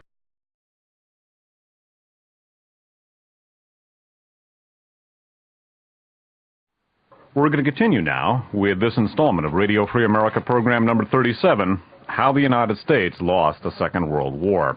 And again, central to the entire hypothesis that I'm developing is the concept of the tank versus the bulldozer. Not only do tanks add to the public debt they're paid for, and all the parts, the spare, the fuel, etc., paid for by the taxpayer, but beyond that, it should be noted that over the period of the Cold War, an increasing percentage or an increasing amount of America's R&D brains have been devoted to defense spending rather than to updating and upgrading our commercial economies. That also exerted a tremendously destructive effect on the United States. And at some point, I suspect that the destructive effect of the arms race on both the U.S. and the USSR became a major strategic consideration for the Third Reich elements, which, as we have seen in Radio Free America #2 and in a miscellaneous archive show called The New Germany and the Old Nazis, those elements remained in place in Germany. Many of them are in dominant positions today. What we're going to look at now, and again, we've been taking a look at the way in which the Gehlen organization was able to provide grossly exaggerated analyses of what the Soviet Union was capable of militarily and what it intended to do, and how those analyses fitted into the agendas of very powerful domestic political forces, both American reactionaries, the so-called military-industrial complex, and how the interaction between this Gehlen disinformation and the needs and desires of these powerful domestic political forces gave impetus to the Cold War. I'll also recall that the Gehlen organization itself served to aggravate the Soviets' attitude as well. They were aware of the Gehlen organization and its incorporation into the United States as early as the Potsdam Conference in 1945. What we're going to look at now is the evolution of a Third Reich political warfare and covert action technique, namely the, quote, liberation, unquote, doctrine. And we're going to look at how this Third Reich political warfare technique and doctrine evolved into a major American political force, as well as an American political warfare and covert action doctrine. This as the result of the injection by CIA domestic organizations of many of these same Gehlen and Gehlen-related Third Reich alumni into American political life. And the formation of this liberation or rollback milieu is ultimately what we're going to look at here is the creation of the milieu that we looked at in the first two installments of Radio Free America #37, this intersection of the American radical right, the national security establishment, and many of the Gehlen and ABN-related elements that we took a look at in connection with the assassination of John Kennedy, which, among other things, represented the triumph, the formal triumph of rollback or liberation theory of fighting the Cold War, and that triumph saw its culmination in the Reagan and Bush years. In a very important chapter in Christopher Simpson's Blowback entitled The Politics of Liberation, we find the Central Intelligence Agency did not sever its ties with the extremist exile organizations once they arrived in this country. Instead, it continued to use them in clandestine operations both abroad and in the United States itself.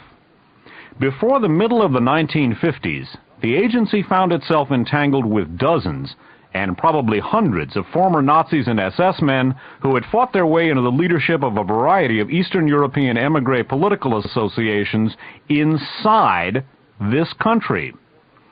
Instead of withdrawing its support for the extremist groups and for the men and women who led them, the CIA went to considerable lengths to portray these leaders as legitimate representatives of the countries they had fled. At about the same time that the agency initiated the immigration programs discussed in the last chapter, it dramatically expanded its publicity and propaganda efforts inside the United States itself. A major theme of this effort was to establish the credibility and legitimacy of exiled Eastern European politicians, former Nazi collaborators and non-collaborators alike, in the eyes of the American public. Through the National Committee for a Free Europe, or NCFE, and a new CIA-financed group, the Crusade for Freedom, or CFF, the Covert Operations Division of the agency became instrumental in introducing into the American political mainstream many of the right-wing extremist emigre politicians' plans to, quote, liberate, unquote, Eastern Europe and to, quote, roll back communism, unquote. Last sentence again, because it's in many ways the key to this chapter. Through the National Committee for a Free Europe, or NCFE, and a new CIA-financed group, the Crusade for Freedom, or CFF, the Covert Operations Division of the agency became instrumental in introducing into the American political mainstream many of the right-wing extremist emigre politicians' plans to, quote, liberate, unquote, Eastern Europe and to, quote, roll back communism, unquote. And now here again, we're going to take a look at how the CFF, the Crusade for Freedom, a CIA domestic organization, which was the vehicle to a large extent for interjecting many of these same Third Reich alumni and these same Gehlen-related elements into American political life and for propagating their views into a mainstream American political force.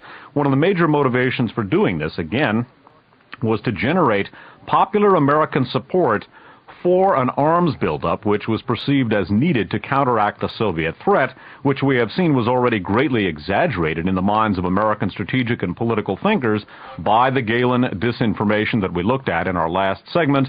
And again, many of these same Gehlen-related elements will now take a major role, or will play a major role in the formation of American political theory.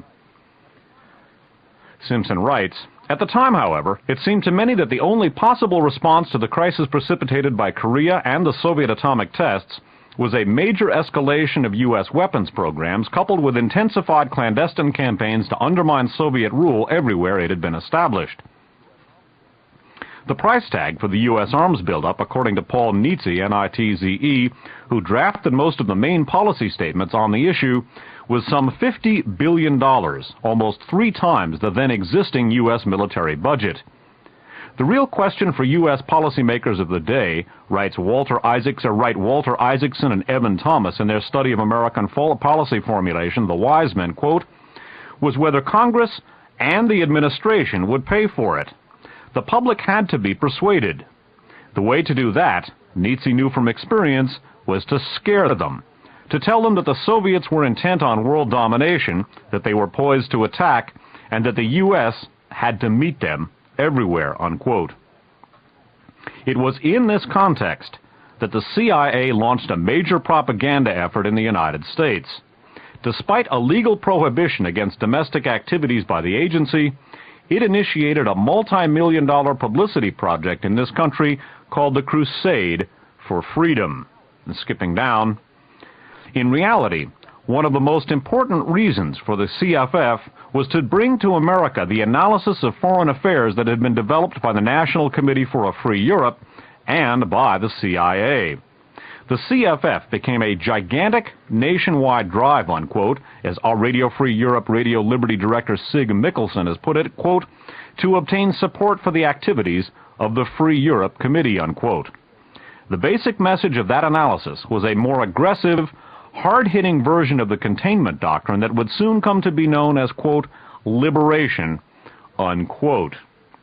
So stopping to look at what we've seen so far in the analysis of the formation of the liberation milieu, which ultimately was central to the dispatching of President Kennedy and which came to its fruition, its ultimate culmination in the Reagan-Bush years, many of these Gehlen Third Reich Eastern European Gehlen-related Third Reich Eastern European emigres and fascist collaborators are projected into American political life as a result of domestic CIA operations, the chief one among them the Crusade for Freedom. One of the main reasons for doing this was to generate public support for the arms buildup that many American political and military leaders felt was necessary to counter the Soviet threat, which, as we've seen, was already being greatly exaggerated by the Gehlen disinformation that was presented to the United States.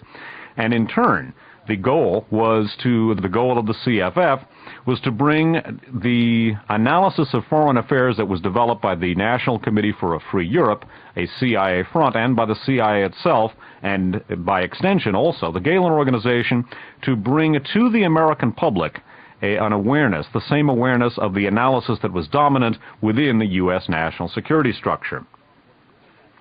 Skipping down, what we're going to look at now is the evolution of the liberation or rollback philosophy of fighting the Cold War from a Third Reich political warfare technique, because it was begun during the Third Reich, or actually during the Third Reich before World War II, and we're going to look at its evolution into a mainstream American political force. Simpson writes, although it was little known in the United States at the time, the genesis of the liberation philosophy can be clearly traced to émigré propagandists who had worked for the Nazis on the Eastern Front during World War II. After the war, the various conservative and liberal anti-communist organizations in the United States that adopted liberation as a rallying cry added new and specifically American elements to the program that altered the earlier German strategy in basic ways. Liberation, in its American version, included an insistence that the anti-communist revolution be democratic rather than fascist in character, and it abandoned the racial theories and anti-Semitism of the earlier Nazi propaganda.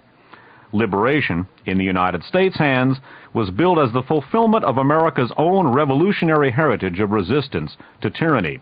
I would interject at this point, from the vantage point of 1992, we can look back and see that, in fact, in at least some of the, quote, liberated, unquote, areas, many of these same fascist philosophies are very much alive today, newly independent Croatia being but one example. Continuing.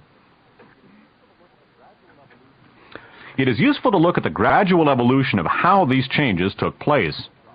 The political rhetoric of the extremist exile groups that had once worked for the Nazis also evolved in a complex interaction with the gradual introduction of liberationist thinking into America. By the late 1940s, exiled extremist leaders had learned the rhetoric of this new, more, quote, American, unquote, form of liberation. Their adoption of lip service to democracy began to provide former fascists with a platform to promote their agenda to millions of Americans, and it created a shelter in effect that protected them from the exposure of their Nazi pasts. That last sentence again. Their adoption of lip service to democracy began to provide former fascists with a platform to promote their agenda to millions of Americans, and it created a shelter in effect that protected them from the exposure of their Nazi pasts. They were no longer seen as the triggermen of Nazi genocide in the public mind, but rather as fervent anti-communist patriots. The government's intelligence agencies played a substantial role in this shift. The changes in the rhetoric of the extreme Russian nationalist organization Nationalno Trudzvoy Soyuz, or NTS, which is still active in today's Russian emigration, are a case in point. By the way, interjecting, we took a look at the NTS and the participation of NTS elements such as Igor Voshinin in the assassination of John Kennedy in our first two segments. Continuing. This once openly fascist group was founded in the early 1930s by a congress of younger Russian exiles who had fled their homeland in the wake of the 1917 revolution. During the first decade of its existence, the NTS proclaimed the Nazis as models. NTS members were contemptuous of any sort of democratic norms and of the United States, which they viewed as degenerate. Their party program called for an anti-communist revolution in the USSR, assassination of Soviet leaders, disenfranchisement of Jews, and confiscation of Jewish property. When war broke out, the NTS unhesitatingly rallied to the cause of Nazi Germany. NTS strategy during the conflict, that's World War II, centered on an attempt to convince the Germans to sponsor its members as the new rulers of a puppet state inside the Nazi-occupied zone of the USSR. They gradually became a central part of the Germans' Vlasov Army political warfare project, serving as political officers and informers among the Eastern European troops who had defected to the Nazis. Recall, the Vlasov Liberation Army was a group of Soviet turncoats who fought on behalf of the Third Reich during World War II. They also became a key component of the Gehlen organization both during and after World War II, when it worked for first the Third Reich and then for the CIA and ultimately West Germany and NATO. Continuing. As a declassified U.S. State Department study on the group puts it, the NTS, quote, served in the good graces of the Germans, and it placed its men into the Kriegsgefangenenkommissionen, part of the Nazi prisoner of war camp administration, frequently used for interrogation and recruitment of defectors, into the special training camps for politically reliable prisoners, and above all, into the propagandist schools at Wüstgrau and Dabendorf, as well as into Goebbels' Anti-Comintern, a Nazi-sponsored alliance of fascist parties from around the world. Graduates of the NTS training program, the study continues, quote, were assigned to positions in German-occupied Russia, such as chiefs of police, deputy mayors, and propagandists with army units, unquote. Many of the NTS leaders of the 1950s, particularly those who served as police and city administrators in the Nazi occupation zone, are major war criminals who personally helped organize the identification, roundup, and execution of millions of Jewish and Slavic citizens. Insofar as NTS men won control of local administrations in the Nazi-occupied regions of the USSR, the organization became an integral part of the Nazis' propaganda, espionage, and extermination apparatus in the East. The main theme of NTS propaganda throughout the conflict was a campaign to, quote, liberate, unquote, the USSR from Stalin, communism, and the Jews through a mutiny by the Red Army. Recall that we looked at this passage in an earlier installment of RFA 37. Ultimately, that mutiny by the Red Army, the basic tactic espoused by the NTS, was realized with the August coup of 1991 and the resultant mutiny by the Army, which was to result in the outlawing of the Soviet Communist Party and the very dissolution of the Soviet Union itself, a goal long sought by the anti-Bolshevik bloc of nations, as we looked at earlier in this series.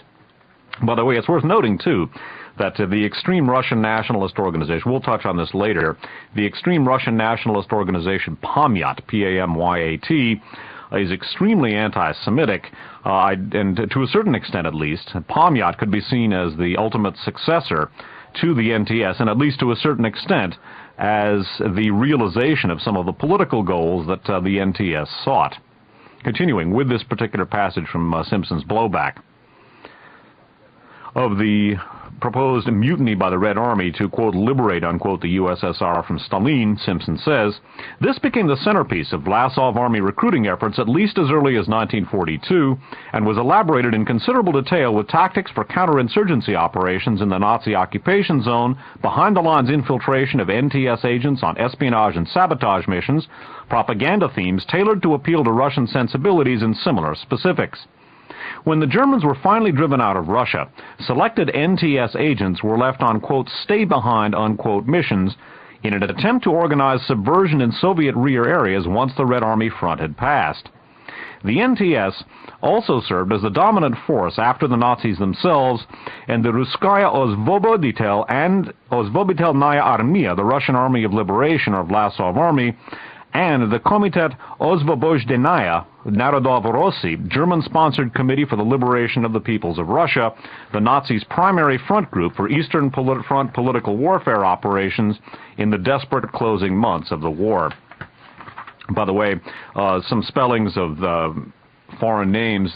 Kriegsgefangenenkommissionen is Kriegsgefangenenkommissionen, and the Russian names, the Russkaya Osvoboditelnaya Armia, RUSSKAJA, OSVOBODITEL, NAIA, capital ARMIIA, and the Komitet Osvobozhdeniya is OZVOBOZHDENIIA, and Narodov, NARODOV, Rossai, ROSSII.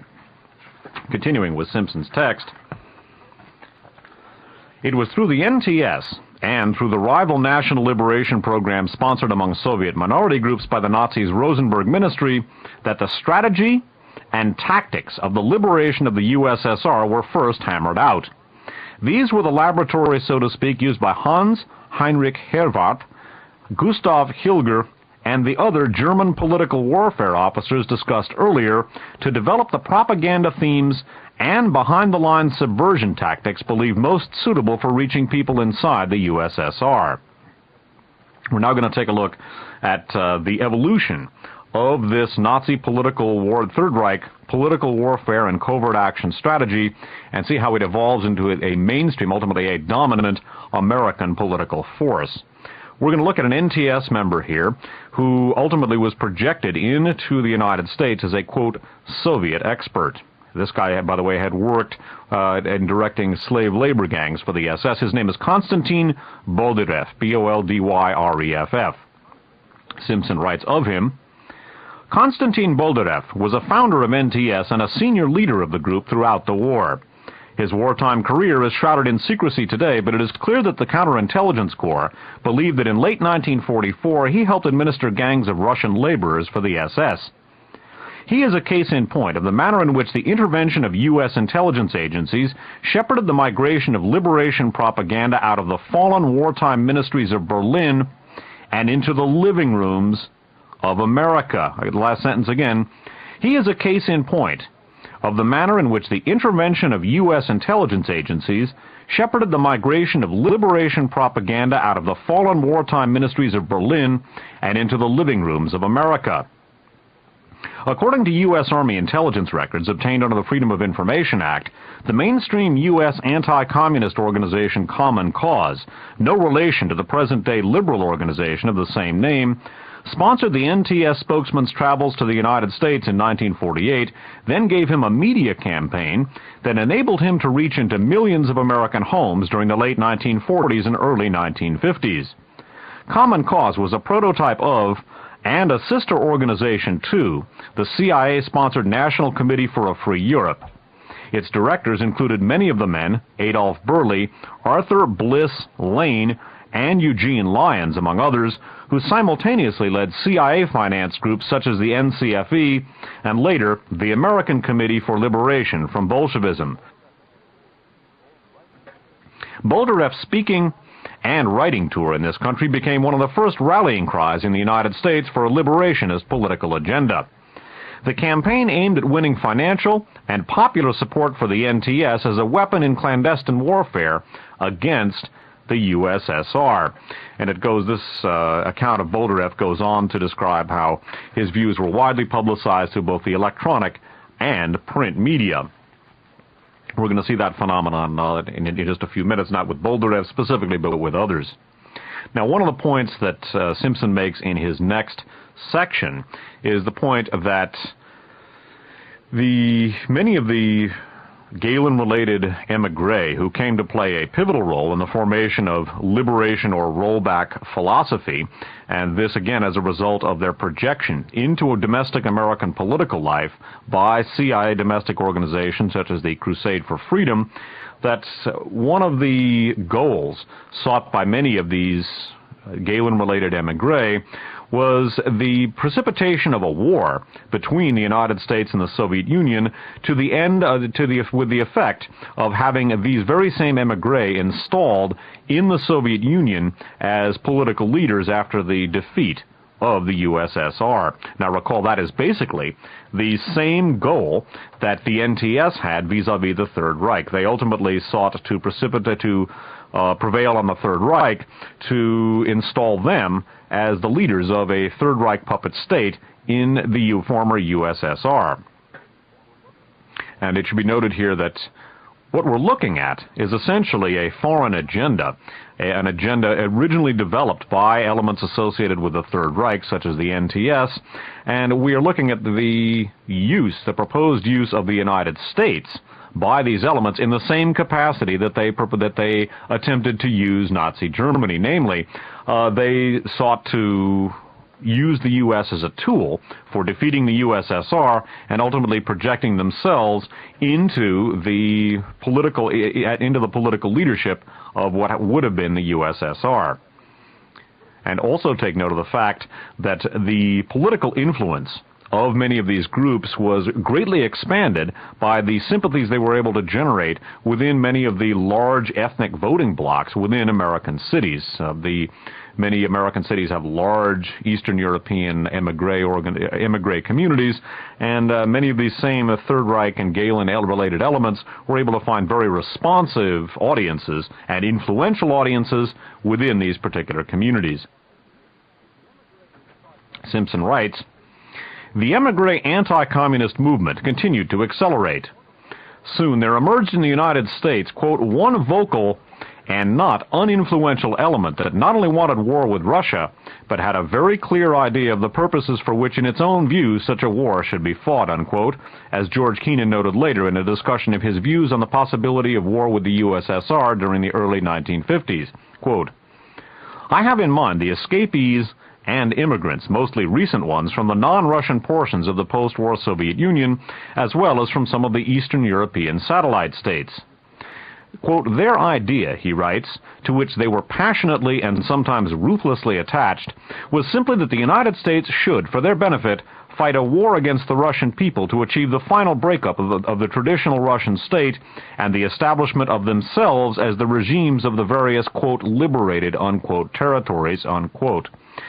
Keenan is referring here to the spokesman of the so-called captive nations movement, particularly Ukrainian and Baltic nationalists. I would interject here, ultimately, as we can see from 1992, that goal was achieved not through the fighting of a hot war, but rather through the successful prosecution, or at least successful, from their standpoint, prosecution of the Cold War.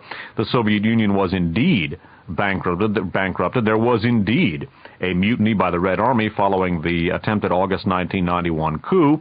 The Soviet Union, in alliance with the goals of the anti-Bolshevik bloc of nations, did indeed break up into its constituent ethnic republics, and as we looked at in Radio Free America program number 36, organizations like the RUK organization, RUKH in the Ukraine, which looks for its political heritage to the OUN B group of Stefan Bandera, who we looked at earlier in RFA 37, as well as organizations like Sejudis in Lithuania, which basically takes its political heritage from Lithuania's fascist period prior to World War II and its occupation by the Soviets. We basically see the successful realization of the agendas of these groups as a result of the U.S. basically fighting the Cold War and bankrupting the Soviet Union, and pretty much bankrupting itself in the process. So again, the goals sought here, originally goals of Third Reich political warfare vis-à-vis the Soviet Union and covert action, have been realized as a result of their incorporation into the United States. We'll take a look at just how this happened in subsequent installments of RFA 37. We also took a look at RFA 36. In RFA 36, I should say, we took a look at this process in detail. But note that the liberation philosophy, originally a Third Reich political warfare and covert action strategy, introduced into the United States as a result of domestic action by CIA organizations, chiefly the CFF, which projected many of these same Galen-related elements into the American political mainstream, where their philosophy became a dominant American political force. Ultimately, their goal, beginning as a Third Reich political warfare technique, has been realized, and many of these same elements are indeed in the driver's seat in not only the member republics of the former Soviet Union, but some of the Eastern European states as well, notably the aforementioned Croatia, where Franjo Tudjman, the current head of Croatia, denies the Holocaust and has pretty much revived the whole Ustashi agenda, something which has been eclipsed in all of the publicity concerning the Serbian atrocities or alleged atrocities towards the Bosnians. There have certainly been some atrocities. I suspect that there's also been some exaggeration. Continuing with Simpson's account, these recent refugees were by no means without political influence in Washington, Keenan adds. Connected as they were with the compact voting bloc situated in the big cities, they were able to bring direct influence to bear on individual congressional figures. They appealed successfully at times to religious feelings and, even more importantly, to the prevailing anti-communist hysteria, unquote.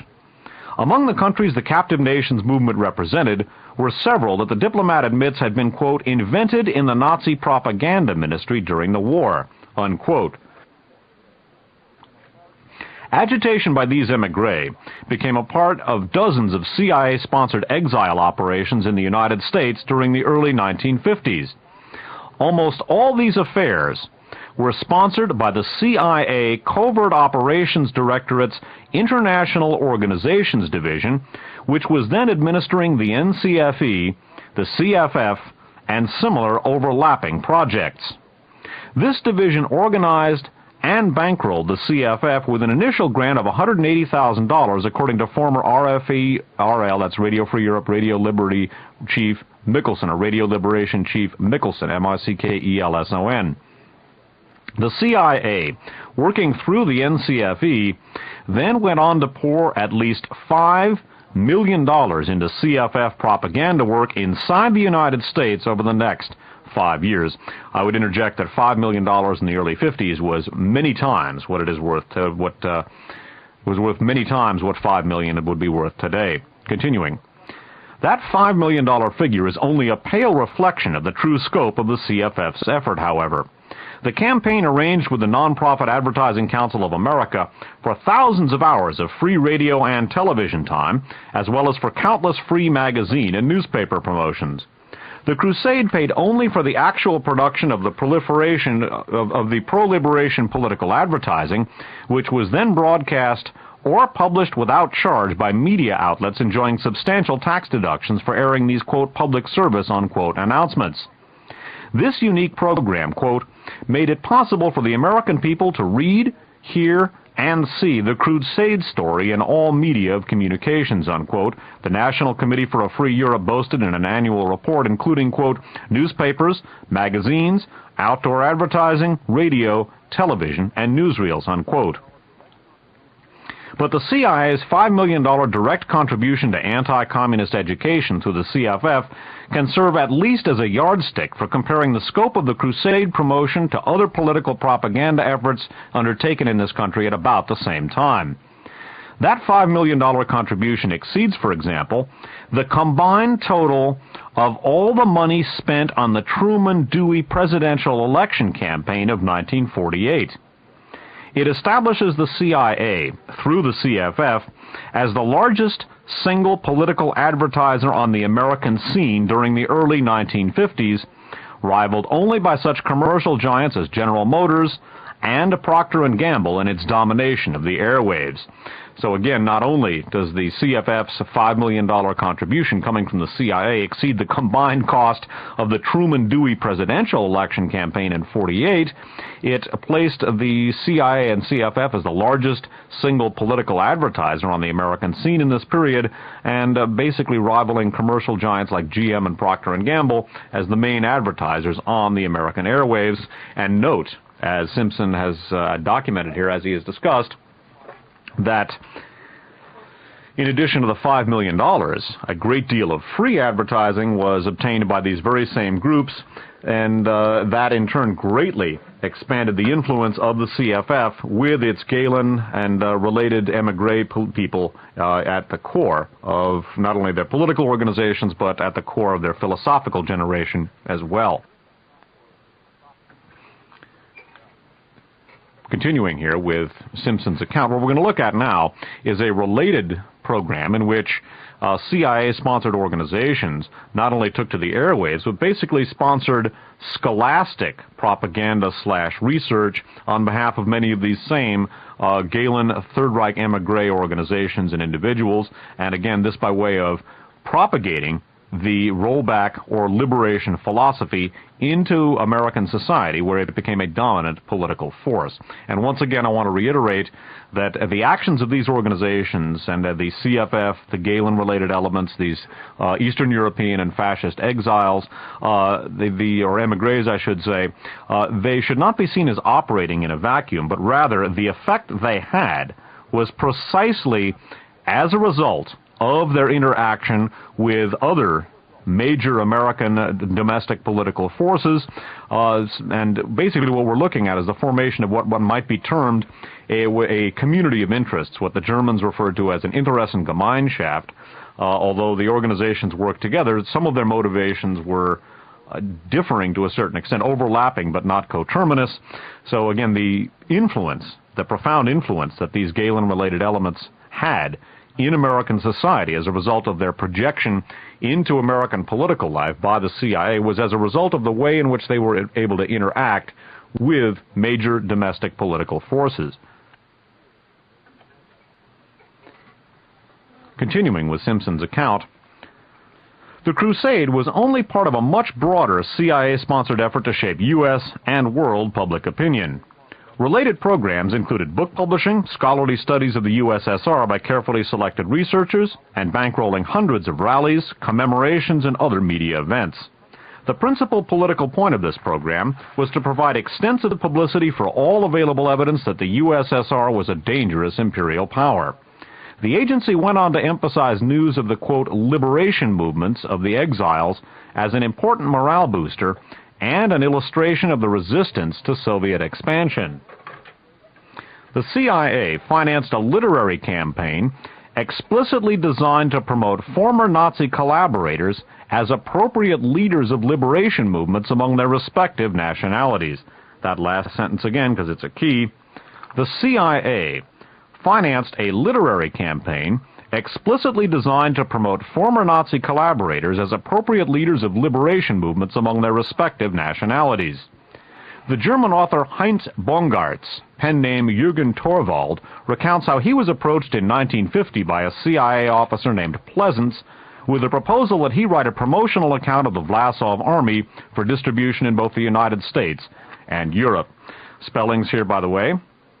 Heinz Bongartz is B-O-N-G-A-R-T-Z.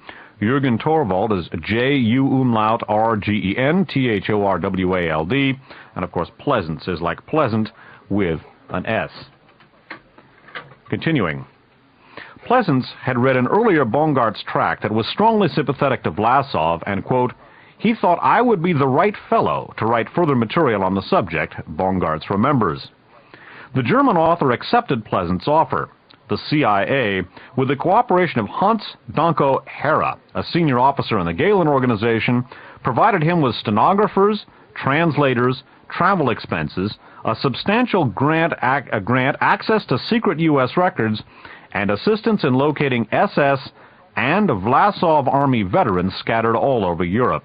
Now, the spelling of this Gehlen operative who collaborated with the CIA's Pleasants and Heinz Bongartz, a.k.a. Jürgen Torwald, his name is Heinz Danko, D-A-N-K-O-H-E-R-R-E.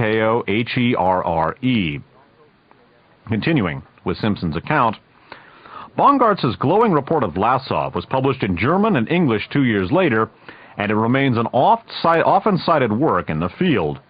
The book presents a thoroughly whitewashed picture of the Vlasov movement, but Bongartz deserves credit at least for openly discussing the sponsors of his book, more than can be said for a number of other scholars of the period. This broad-based, multifaceted effort legitimized for many Americans what the extreme right-wing émigré movement had been saying since the end of World War II. The United States could easily liberate Eastern Europe from the Soviet Union and even dismember the USSR, the theory went, by bankrolling stepped-up subversion programs in the East. Quote, it became an article of faith that the USSR was going to fall apart at any time, unquote, notes scholar Vladimir Petrov, P-E-T-R-O-V. By the way, you're calling him a scholar here is perhaps giving him a little more credit than he deserves. He is part and parcel of this whole Gehlen milieu that we're looking at this evening. Continuing, quote, the idea was that communism was a small conspiracy of men sending out the revolution, that it was hated by the people, and so naturally they wanted to overthrow it right away. Communists killed people to maintain their power, so the first chance the people had, there would be a rebellion. John Foster Dulles articulated this myth neatly in one congressional testimony that went entirely unchallenged at the time. Some dozen people in the Kremlin, he proclaimed, are seeking to consolidate their imperial rule over some 800 million people, representing what were nearly a score of independent nations. Unquote. With those kinds of odds, 800 million against 12, the overthrow of communism from within would seem like a fairly simple task. Quote, that was the theory at the time, unquote, Petrov says, again quoting, there was a lot of enthusiasm. Many people thought that communism could be very simply gotten rid of, unquote, but in reality, Petrov reflects with a sigh, this just wasn't true, unquote. The liberation message struck an extraordinarily responsive chord in the United States, one which reverberated far beyond the relatively narrow community of Eastern European exiles. Its potent blend of anti-communist paranoia, American patriotism, and the self-perceived generosity of doing something practical to aid people seen as suffering from persecution abroad appealed to millions of Americans. Skipping down.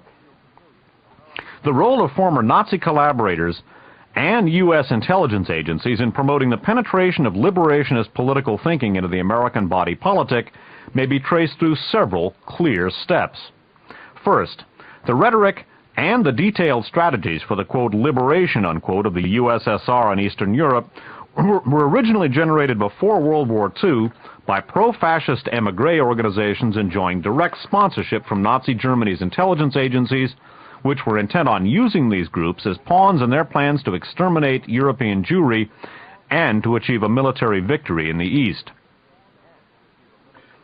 The Nazis significantly developed both the liberation strategies and their exile constituencies during the war, despite the Germans' own internal faction fighting over how to make best use of the collaborators. last sentence, couple of sentences again. Now bear in mind, too, that in addition to the media blitz conducted by the Crusade for Freedom and their allied free media publicity, a major campaign of scholarship, of research and publishing to promote these same ideas, the liberationist thinking, was also conducted. Again, we took a look at Jürgen Torvald, a.k.a. Heinz Bongartz, and how the CIA and a Galen operative named Heinz Donk O'Hara were utilized to help generate his particular book. That is but one example of it.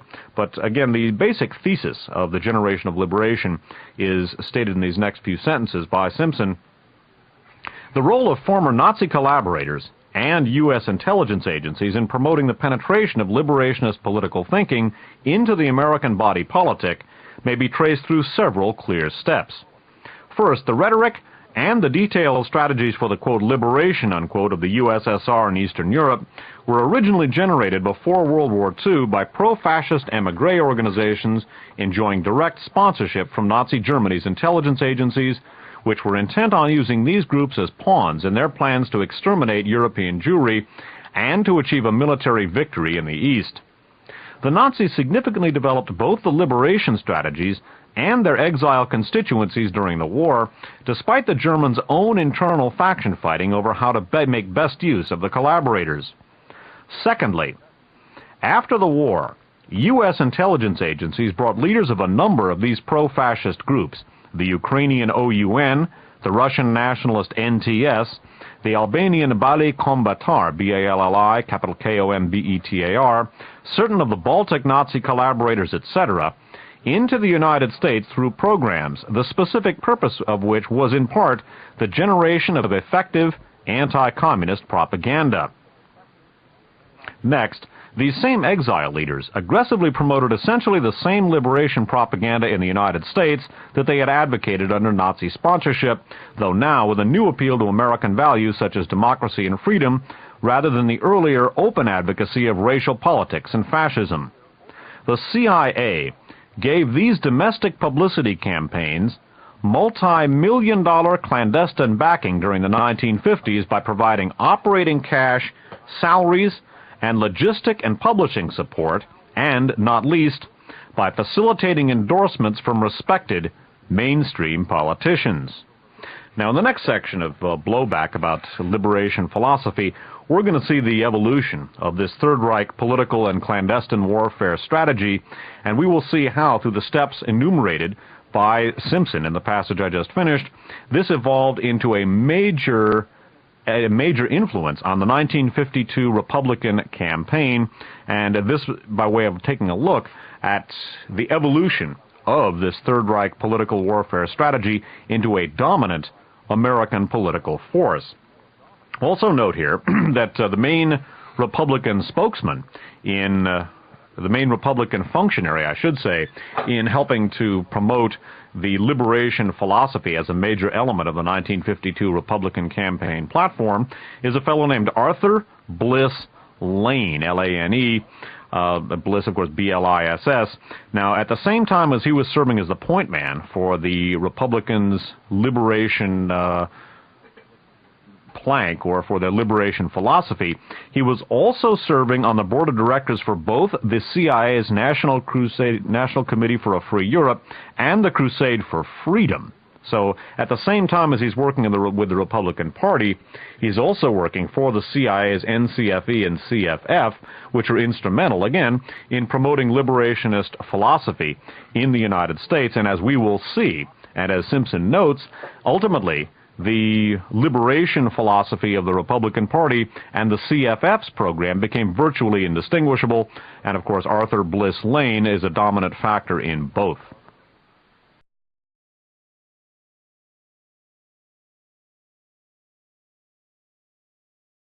Simpson writes of the evolution of liberation or rollback philosophy into a major influence on the Republican 1952 presidential campaign, and he describes it as follows. Neither the Eastern European exile community in America, nor still less the minority of former Nazi collaborators among them, had the political muscle to force adoption of a liberation agenda on the American public by themselves. But they could, and did often serve as catalysts that helped trigger the much bigger political, quote, chemical reaction, unquote, so to speak, that was then underway, the primary ingredients of which were East-West disputes over economic and military spheres of influence. The first, and in some ways most credible spokesman in the United States for liberationist thinking, were exiled activists who were, like NTS executive Konstantin Boldyrev, discussed above, quote, well known to American intelligence and vouched for by high American officials, unquote. Their message and slogans caught on with millions of Americans during the first half of the 1950s, especially among conservatives and others alarmed by the spread of communism abroad.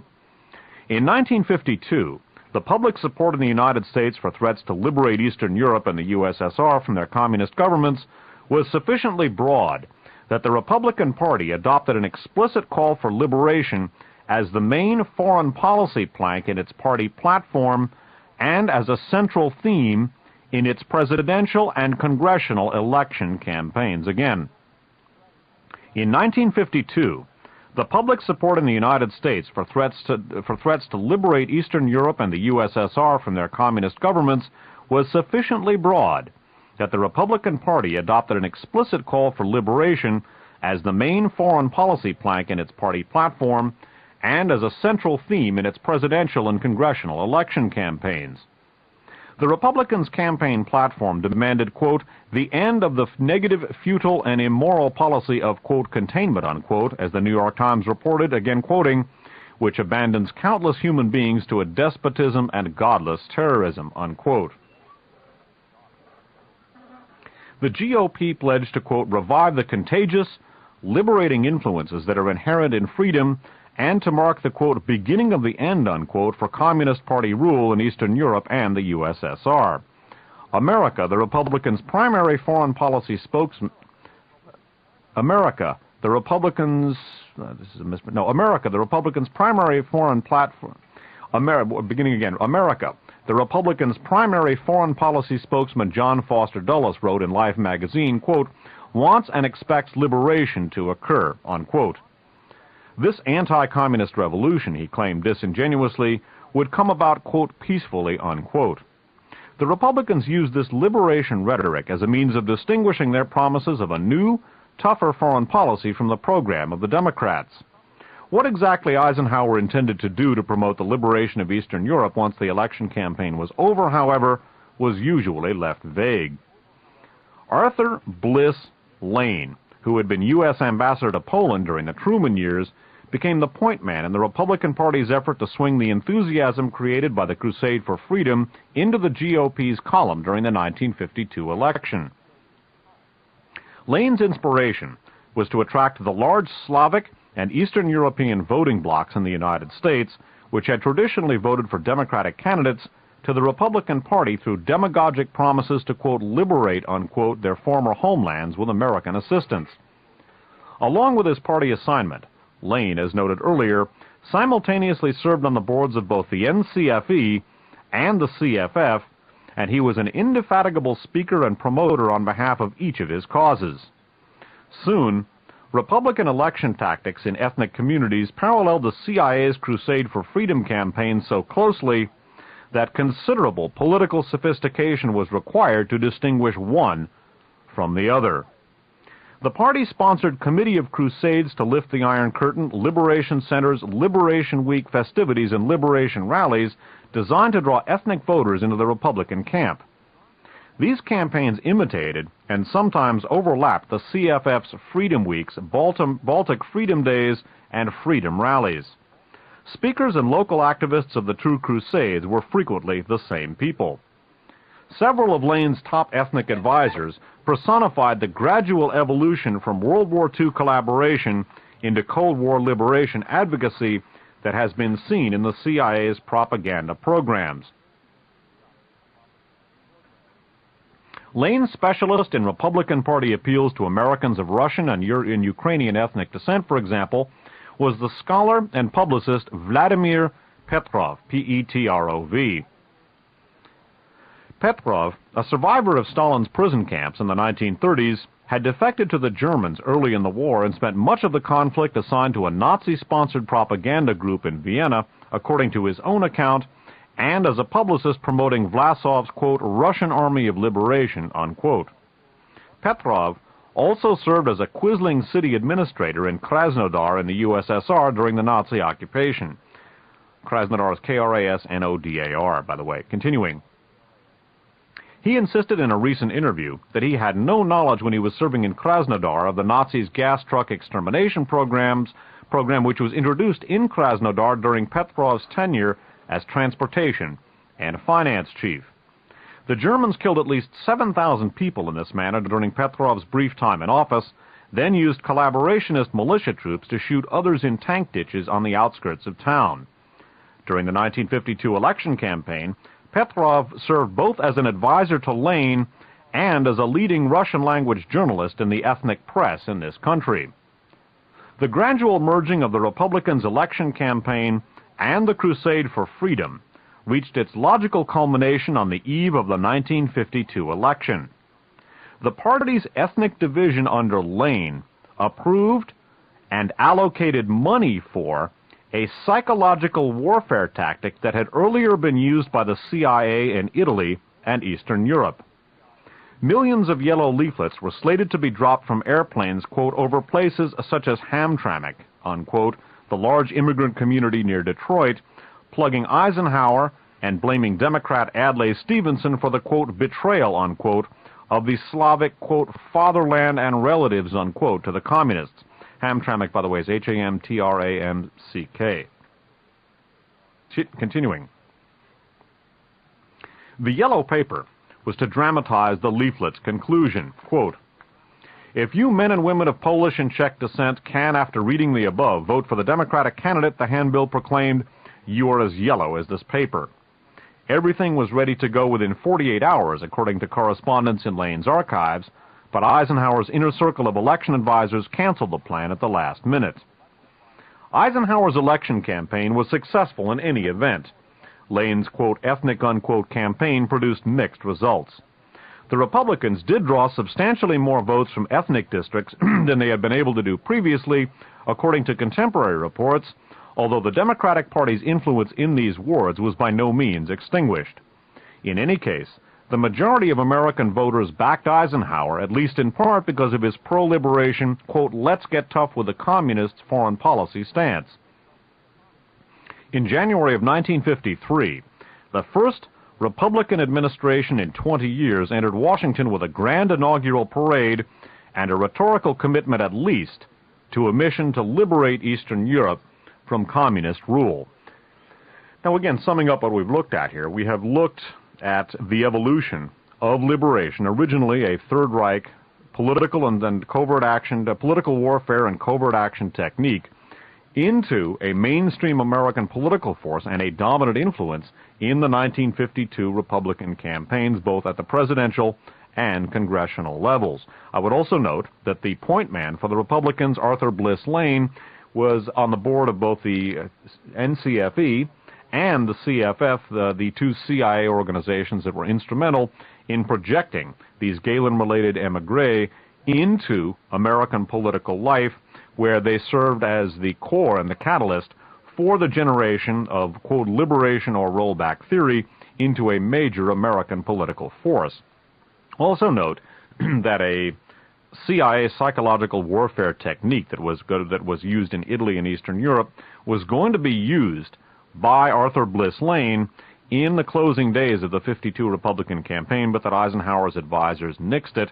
And also note that the main functionary for Arthur Bliss Lane in his Republican pro-liberation campaign, which, as Simpson notes, became indistinguishable in time from the CFF's program, the CIA program, was this fellow Vladimir Petrov, again a Third Reich collaborator, and he was the transportation and finance chief in the Nazi-occupied city of Krasnodar when thousands of people were being gassed in the so-called Gaswagen, the mobile gas chambers that were developed by Walter Rauff, an SS war criminal who also worked in conjunction with U.S. intelligence in Chile and other places. We've looked at that in past broadcasts. And again, at least in part, because of the pro-liberation campaign of Arthur Bliss Lane, the Republicans were elected, although they did not dominate these ethnic communities. They ultimately were able to greatly increase their electoral success, and they came to power with at least a rhetorical commitment to liberate Eastern Europe and the Soviet Union. Again, what we're going to look at now is yet another way in which these Gehlen and Third Reich-related elements came to play a significant role in American political life. And what we're going to be seeing here is the active collaboration between these Third Reich alumni, so to speak, and related elements, and the American radical right. And ultimately, the hookup between some of these same elements, these Third Reich residua, and the American radical right produced the liberation milieu. What we're going to look at is their operation at the executive level, but the projection of these Gehlen-related elements into American political life as a result of the CFF campaign for generating pro-liberation sentiment in the United States, and again, that among other things, to generate American popular support for an enormous arms buildup. This led to the synthesis of domestic American reactionaries, national security elements, and Gehlen and Third Reich-related elements that we looked at in the explicitly fascist milieu, which was at the core of the assassination of President Kennedy, literally a fascist coup in the United States. And don't forget that George Herbert Walker Bush, as we looked at in the first installment of this archive show, is part and parcel to this milieu. Returning to Blowback by Christopher Simpson, we're going to take a look at now how former U.S. intelligence operative John Frenchy Grombach, again Grombach, put together an intelligence network of former SS officers and Third Reich collaborators, and how this organization originally worked on contract to the CIA, although it was never under any official Washington control. And then we're going to see how John Frenchy Grombach, who aspired to become CIA director, put this organization to work on behalf of Senator Joe McCarthy in McCarthy's attempts to purge Eisenhower appointees who didn't meet his standards. Simpson writes, during the late 1940s, Grombach had become a businessman who specialized in selling political and economic intelligence derived in large part from old boy networks of German SS officers, former Hungarian Axis Quislings, and Russian nationalist NTS men to the State Department, the CIA, and corporate customers in the United States and Western Europe. Grombach's espionage network operated through and was partially financed by the N.V. Philips Gloeilenampen Corporation of the Netherlands and its American affiliate Philips North America, according to reports found in his CIC dossier. That name is N.V. Philips, Gloeilampenfabrieken. Continuing. This was the same major electronics manufacturer that had provided a channel for his clandestine wartime operations. One of Grombach's most important assets, according to U.S. naval intelligence records obtained under the Freedom of Information Act, was SS General Karl Wolff, W-O-L-F-F, a major war criminal who had gone into the arms trade in Europe after the war. A second primary component of Grombach's private intelligence apparat was a large group of Hungarians loyal to the former Royal Privy Councillor Tibor Eckhart, according to Ray Litalo, who handled liaison with Grombach's undercover service for State Department intelligence. Tibor Eckhart is T-I-B-O-R-E-C-K-H-A-R-D-T, Ray Litalo, Y-L-I-T-A-L-O. By the way, I would interject at this point that Karl Wolff was Himmler's personal adjutant. He was also the commander of all SS forces in Italy during the war, and the aforementioned Gero von Gewernitz, the fellow who helped work out the Christian West concept on behalf of the Third Reich and cooperating with Allen Dulles, was instrumental in helping to effect the surrender of the SS forces in Italy under Karl Wolff to the very same Allen Dulles. Of course, von Gewernitz then played a key role in convincing General Edwin Siebert of U.S. military intelligence to bring Gehlen on board. Karl Wolff, again, was a major war criminal, Himmler's personal adjutant. I would also note here, before we continue, that the Grombach organization a private intelligence organization sponsored by corporate interests working on contract to the CIA and State Department, but never under their official control, represents a prototype for some of the same corporate-sponsored intelligence organizations which operated in conjunction with and parallel to the CIA and other intelligence agencies that we took a look at in the fascist milieu, the petroleum intelligence fascist milieu that we looked at in connection with the assassination of President Kennedy. Recall the Empire Trust Company, companies like DeGolyer and McNaughton, and some of the corporations which put together their own private CIAs and which worked in conjunction with the main CIA. And many of these operatives were involved with the assassination of John Kennedy, as we have seen. Continuing with Simpson's analysis of the Grombach organization, Grombach worked simultaneously under contract to the Department of State and the CIA. The ex-military intelligence man succeeded in creating, quote, one of the most unusual organizations in the history of the federal government, unquote, according to CIA Inspector General Lyman Kirkpatrick.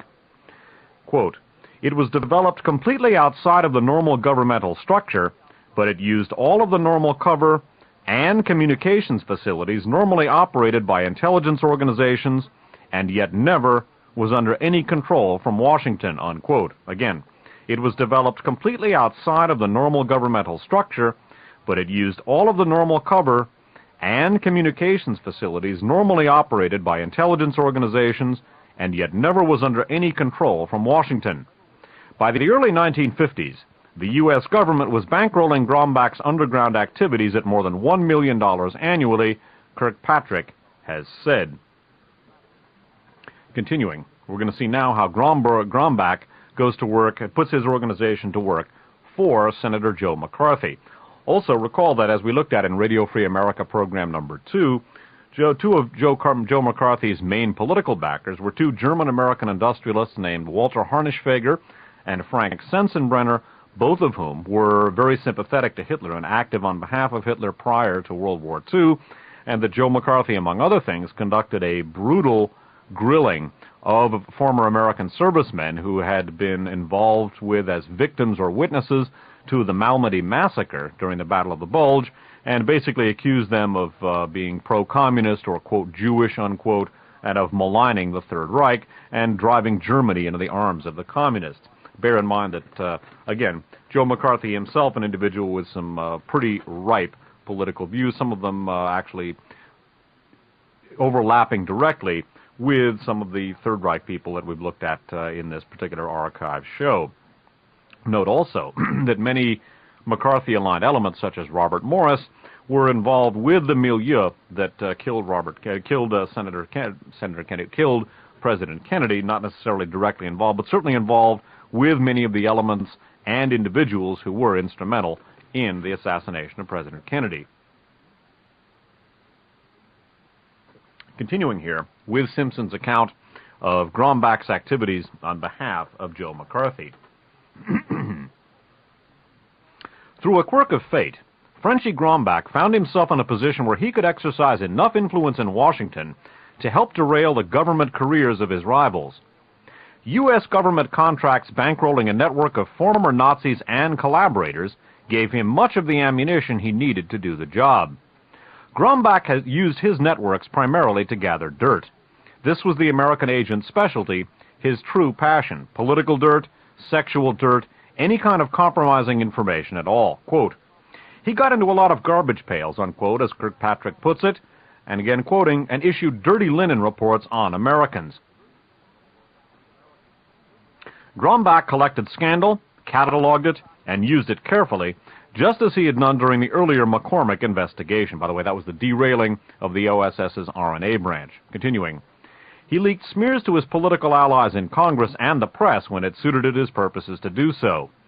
Grombach and congressional internal security investigators bartered these dossiers with one another almost as though they were boys trading baseball cards. One of Grombach's most important weapons in his struggle for power was a series of blackmail-type dossiers that his men had compiled on his rivals inside the U.S. intelligence community. He had retailed much of this data, piece by piece, to the CIA over the years, but by 1952 had decided to make use of his network of former SS men and collaborators on behalf of Senator Joseph McCarthy.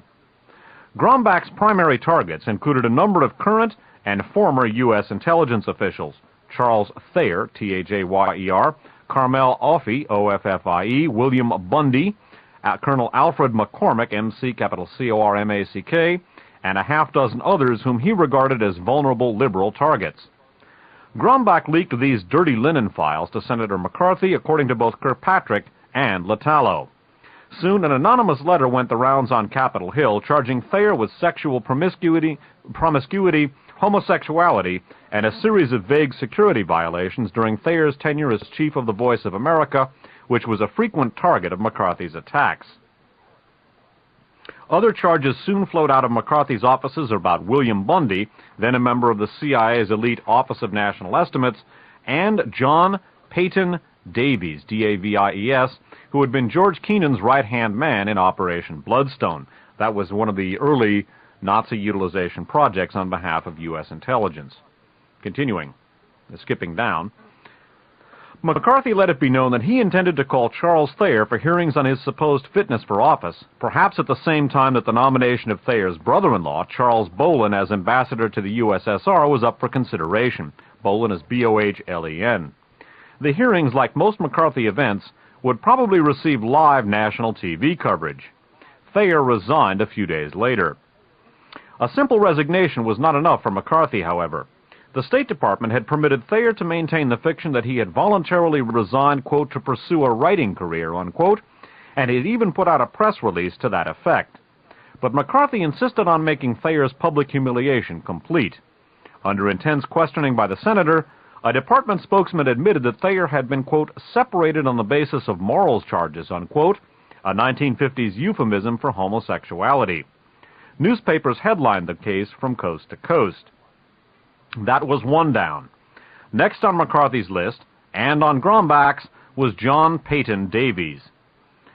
Davies, a China policy specialist and close friend of George Kennan's, had frequently served as the policy planning staff's point man in Bloodstone cases. He had been instrumental in the immigrations of Nazi Foreign Office specialist Hilger and the SS Wannsee Institute defector Papa in the exploitation of former Nazi agents Ulus and Sunch, and in much of the rest of the clandestine side of State Department affairs during the Truman administration. Names, by the way, Hilger again, H-I-L-G-E-R. Papa is P-O-P-P-E. Ulus is U-L-U-S, and Sunch is S-U-N-S-H. Continuing.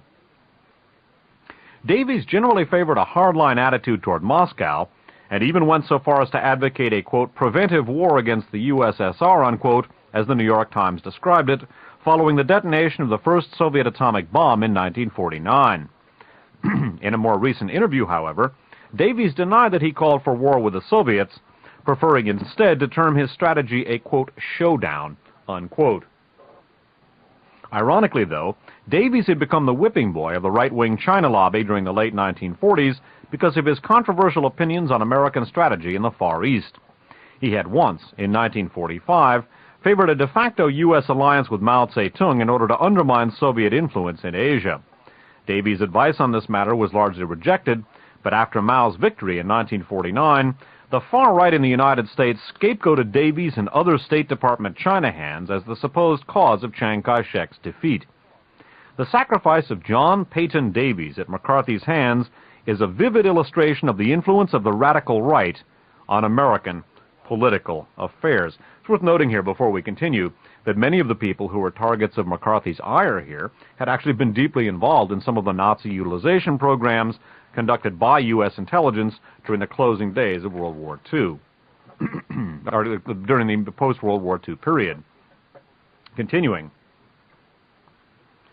Charles Bohlen, a close Kennan ally, who was, according to his own account, beginning again, Charles Bohlen, a close Kennan ally, who, according to his own account, had been instrumental in the original recruitment of German political warfare expert Hans Heinrich Herwarth for U.S. intelligence, was next. Eisenhower had nominated Bohlen as U.S. ambassador to the USSR in February of 1953, but the nomination had to be confirmed by the Senate before Bohlen could take his post. Ike liked and respected Chip Bohlen, They had been golf partners in France during the 40s. Eisenhower had personally chosen Bolin for the Moscow assignment, much to the discomfort of his Secretary of State, John Foster Dulles. Arthur Bliss Lane, Joe McCarthy, and the rest of the liberationist stalwarts balked at the Bolin nomination. Even Secretary of State Dulles was concerned about how Bolin's earlier leading role in containment and in the 1945 Yalta Accords with the USSR might look to voters who had just elected the Republicans on a liberation ticket.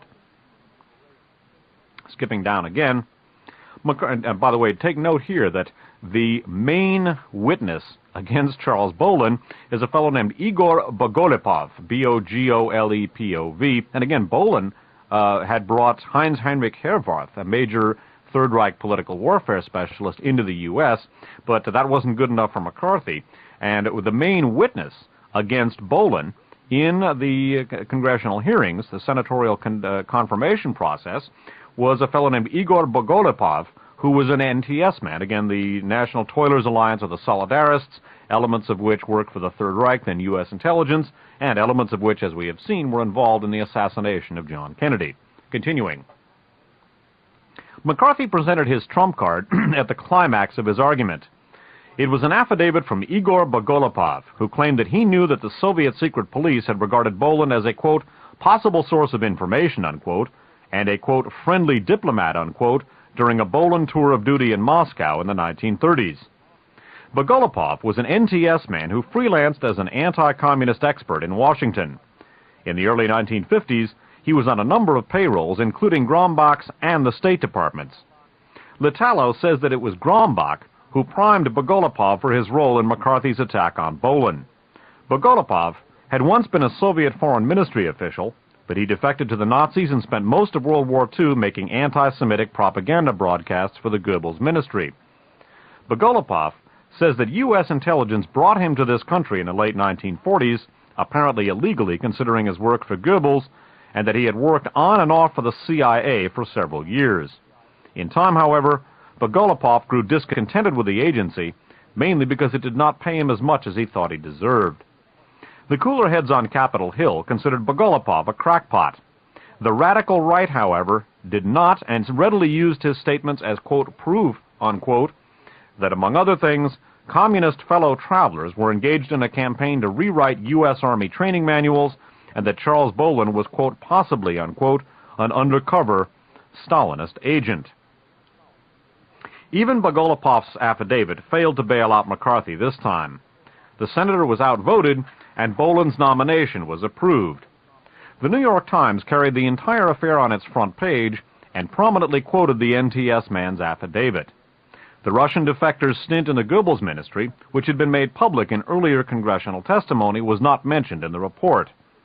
McCarthy succeeded in drawing some blood despite losing the vote on Bolin. According to columnists Joseph and Stuart Alsop, Republican Majority Leader Robert Taft visited Eisenhower shortly after the vote. Taft insisted that, quote, no more Bolins, unquote, be sent to the Senate as nominees. Eisenhower agreed, the Alsops reported, and Taft, quote, hastened to spread the happy word on Capitol Hill that Senator McCarthy and his ilk would thereafter enjoy a virtual veto on all presidential appointments, unquote. The Alsops were overstating the case, perhaps, but it was clear enough that McCarthy had demonstrated his power as a spoiler in the Senate. Eisenhower's diplomatic nominations were screened for their acceptability to the extreme right for much of the rest of his administration.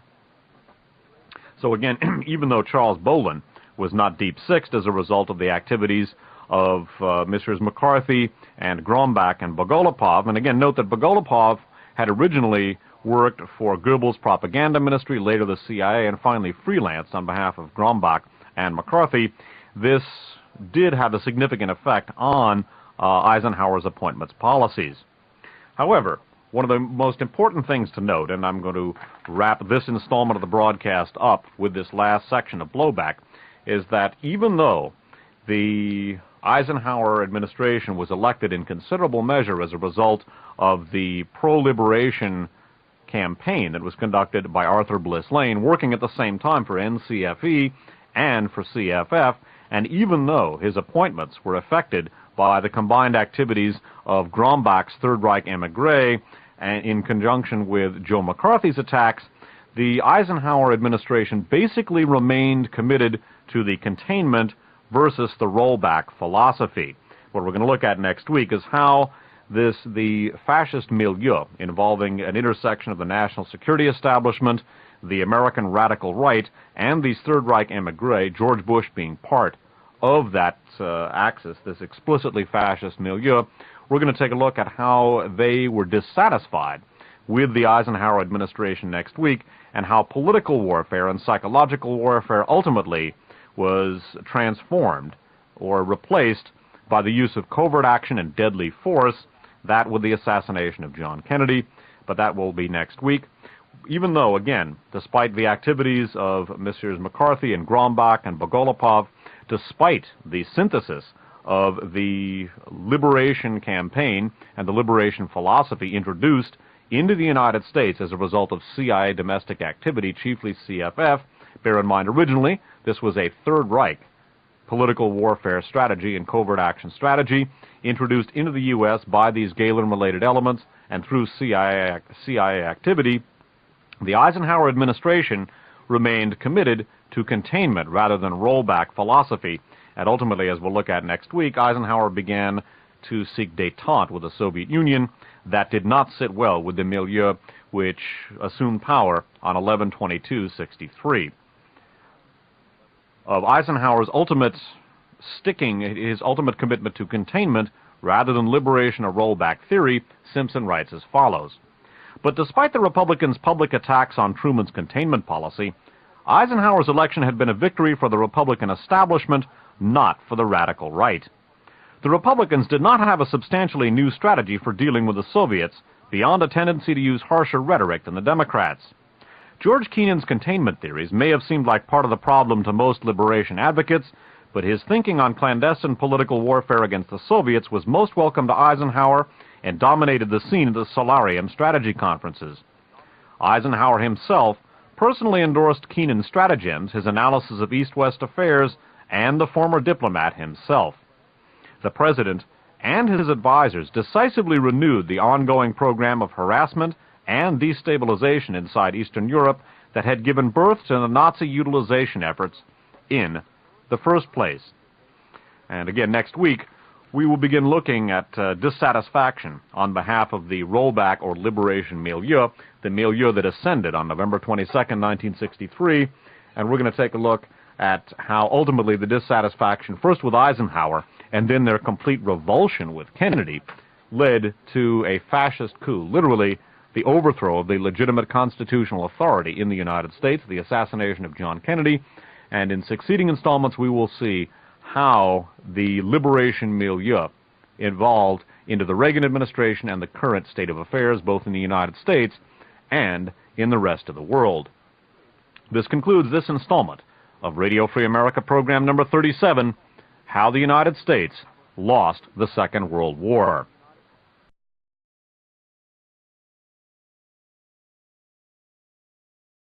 Marked, I should say perhaps, the ascension of fascism in America.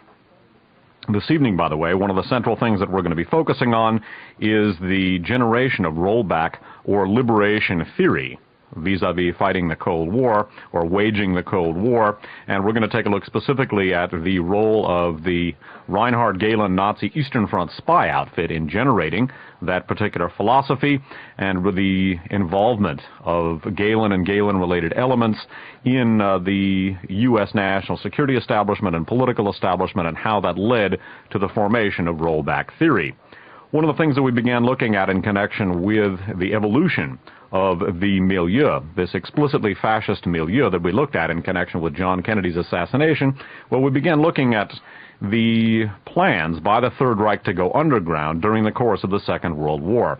The Nazis had determined early on that they were going to lose the Second World War, and they began making plans for resurgence, for post-war resurgence, and for the continuation of Nazism.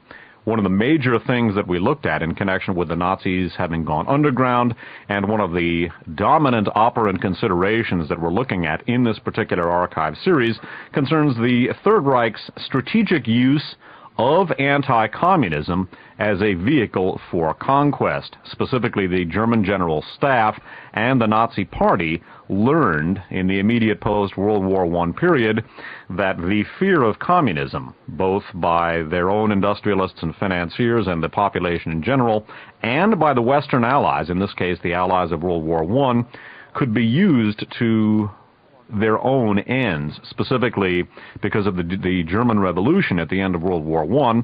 The Allies saw to it, and the Ebert government of the Weimar Republic saw to it, that the German General Staff and the German Army basically remained intact, and they then permitted it to proceed to quell the German Revolution.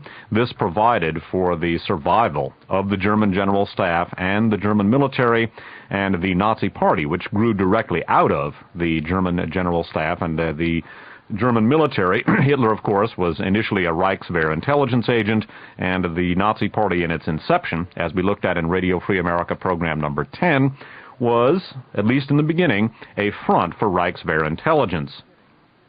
The Nazis' understanding of how anti-communism, the fear of communism, could be used as a vehicle for conquest is something that developed in the pre-World War II period and was utilized by the Nazis in the Second World War. It is one of the central operant and theoretical concepts in the analysis being presented in Radio Free America number 37. The Third Reich was able to achieve some of its astounding early military successes because many of the industrialists and financiers, as well as the general staffs allied with them, were more afraid of socialist movements in their own country than the domination by foreign fascists. Specifically, the French army was surrendered by Maréchal Pétain, the World War I hero and Vichy collaborator, so that it could be preserved, quote, to fight against communism. We took a look at the Third Reich's plans to go underground, specifically how the SS and Gestapo would constitute the core of the post-World War II Nazi underground, and another major strategic concept that the Third Reich, in planning to go underground, was formulating was a plan to hook up with sympathetic elements in other countries in order to preserve Nazism and to further their ends. Specifically, one of the major goals of the Third West concept, again, was developed by elements of the Third Reich, agreed to by elements of our intelligence system associated with the transatlantic financial and industrial axis that I took a look at, or that we looked at in the first two Radio Free America shows, looking back from 1984, The Hidden History of the Cold War, Parts 1 and 2, and that we looked at in the Uncle Sam and the Swastika Archive show, the Uncle Sam and Il Duce Archive show, as well as Radio Free America number 10, and a miscellaneous archive show entitled Japanese Fascism, Its History and Significance for Contemporary Americans. And I encourage listeners not familiar with those programs to get a hold of them. Many of them I broadcast every Memorial Day weekend here on KFJC for those who are listening live. And for those of you who hear the program on tape, please get a hold of those archive shows, and it will flesh out your understanding of these particular events that I'm discussing. I would recommend very strongly, I do recommend, a current book called The Old Boys by Burton Hirsch, H-E-R-S-H. It goes into not only that transatlantic financial and industrial axis, but its very strong connections to U.S. intelligence and to the origins of the CIA, and the formation of the Christian West concept is discussed in detail in The Old Boys by Burton Hirsch. For my money, one of the very best books on the U.S. intelligence community and its origins.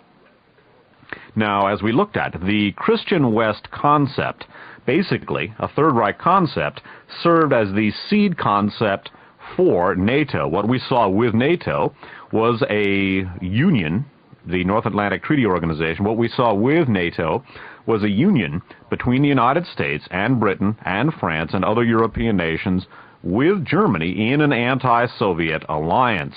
And as we've looked at in Radio Free America program number 2 and the various archive shows that I have done about the Gehlen organization, the Nazi Eastern Front spy outfit that we brought into the United States at the end of World War II, at the core of NATO was not only the Gehlen organization itself, an explicitly Nazi intelligence outfit, but beyond that, we took a look on how, in Radio Free America number 2, at how Nazism was never really removed from Germany. This is not to say that Germany, any given German is a Nazi, but the institutions of the Third Reich were never removed from what used to be known as the Federal Republic of Germany.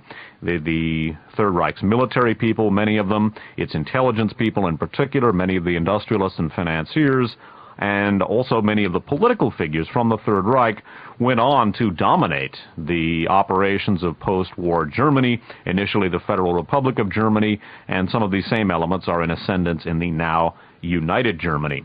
I would also refer listeners to a miscellaneous archive show that I recorded last March called The Old Germany and the New Nazis, which not only recaps a portion of Radio Free America number 2, but updates that to current goings-on with a very important paper by researcher Martin Lee. So again, one of the central features that was one of the features central to the Third Reich's plans to go underground was the Christian West concept, a formal divorce from Hitler and the most venal elements of Nazism in order to hook up with the so-called Western democracies, the U.S., Britain, and France, in an anti-Soviet alliance which would help to preserve not only German economic and military power, but also the political power of the Nazi Party. And this Christian West concept, and I realize this will seem controversial to many people, Reich, in the World War II planning period for their post-World War II operations, was to hook up with fascist sympathizers, both industrialists and financiers, and people farther down on the socioeconomic scale who were sympathetic to fascism, and specifically we took a look at how they planned to hook up with American industrialists and financiers of fascist sympathies in particular. We took a look, for example, in the book The Nazis Go Underground by Kurt Reese, at how, among others, the American tycoon William Grace might very well serve as a vehicle for the continuation of Nazism in the United States. William Grace was a good friend of the aforementioned George de Mohrenschildt.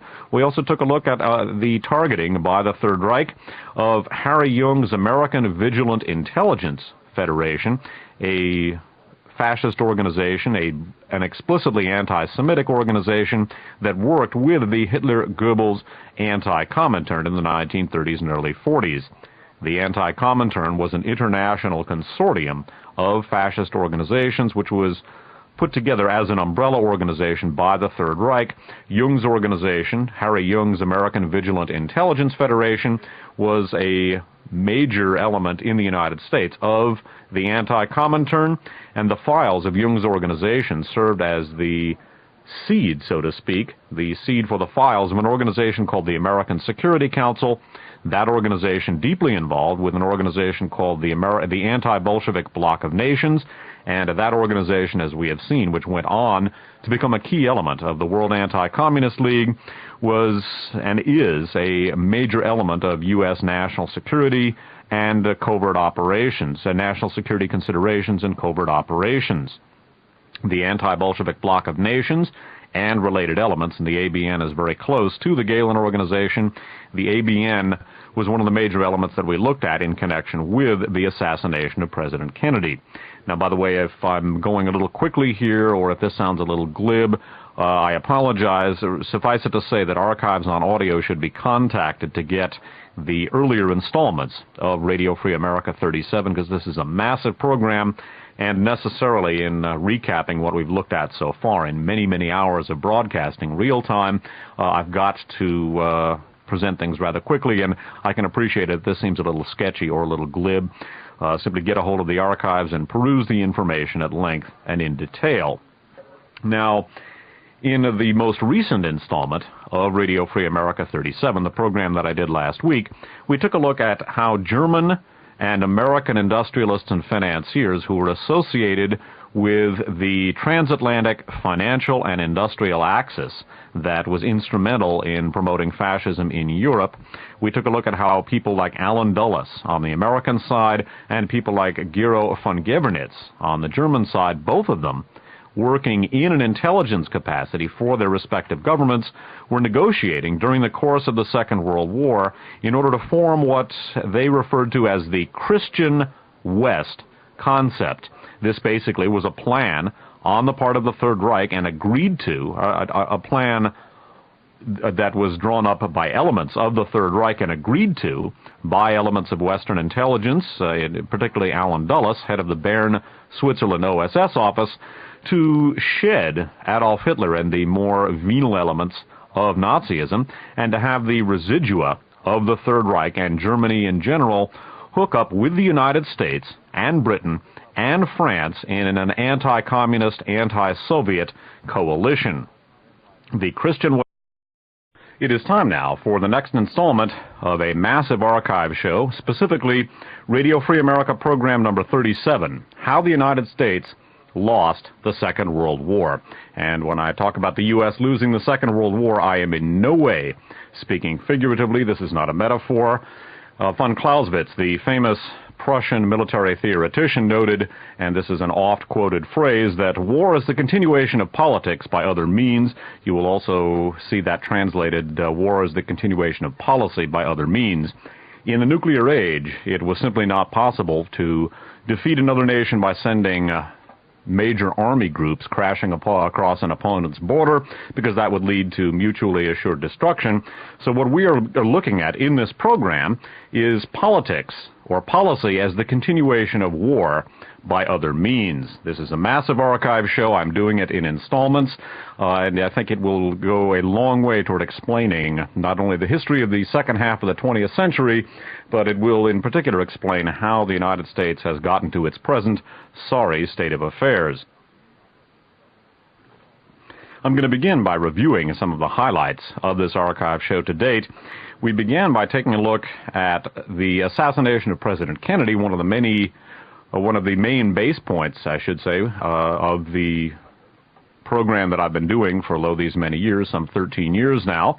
And specifically, we took a look at George Bush, obviously the current president of the United States and the former director of the CIA, and we took a look at his relationship with George de Mohrenschildt, a former Nazi spy, a white Russian, an individual who went to work for the U.S. intelligence community in the post-World War II period, using his petroleum industry activities as a cover. And we took a look at de Mohrenschildt also, by the way, was one of Lee Harvey Oswald's babysitters. And we took a look at George Bush's place in an intelligence/petroleum industry milieu, which was front and center and deeply involved in the assassination of John Kennedy. It remains to be determined whether George Bush personally was involved in some way with the JFK assassination. His name crops up in connection with the investigation in a number of different ways, and it appears almost certain, in fact it is certain at this point, that as director of the CIA, he frustrated congressional attempts to look into the connections between the CIA and Lee Harvey Oswald and Jack Ruby. As I've said so often, the CIA did not kill President Kennedy, but there were CIA elements involved, and that necessitated a cover-up by the CIA proper. We began looking at this explicitly fascist milieu involving intersections and a cooperation between the intelligence community, the national security establishment, the American far right, and the petroleum industry in connection with the assassination of John Kennedy. After having examined this in the first two programs and how it operated in connection with the Kennedy assassination, we began to look at the historical development of this particular milieu.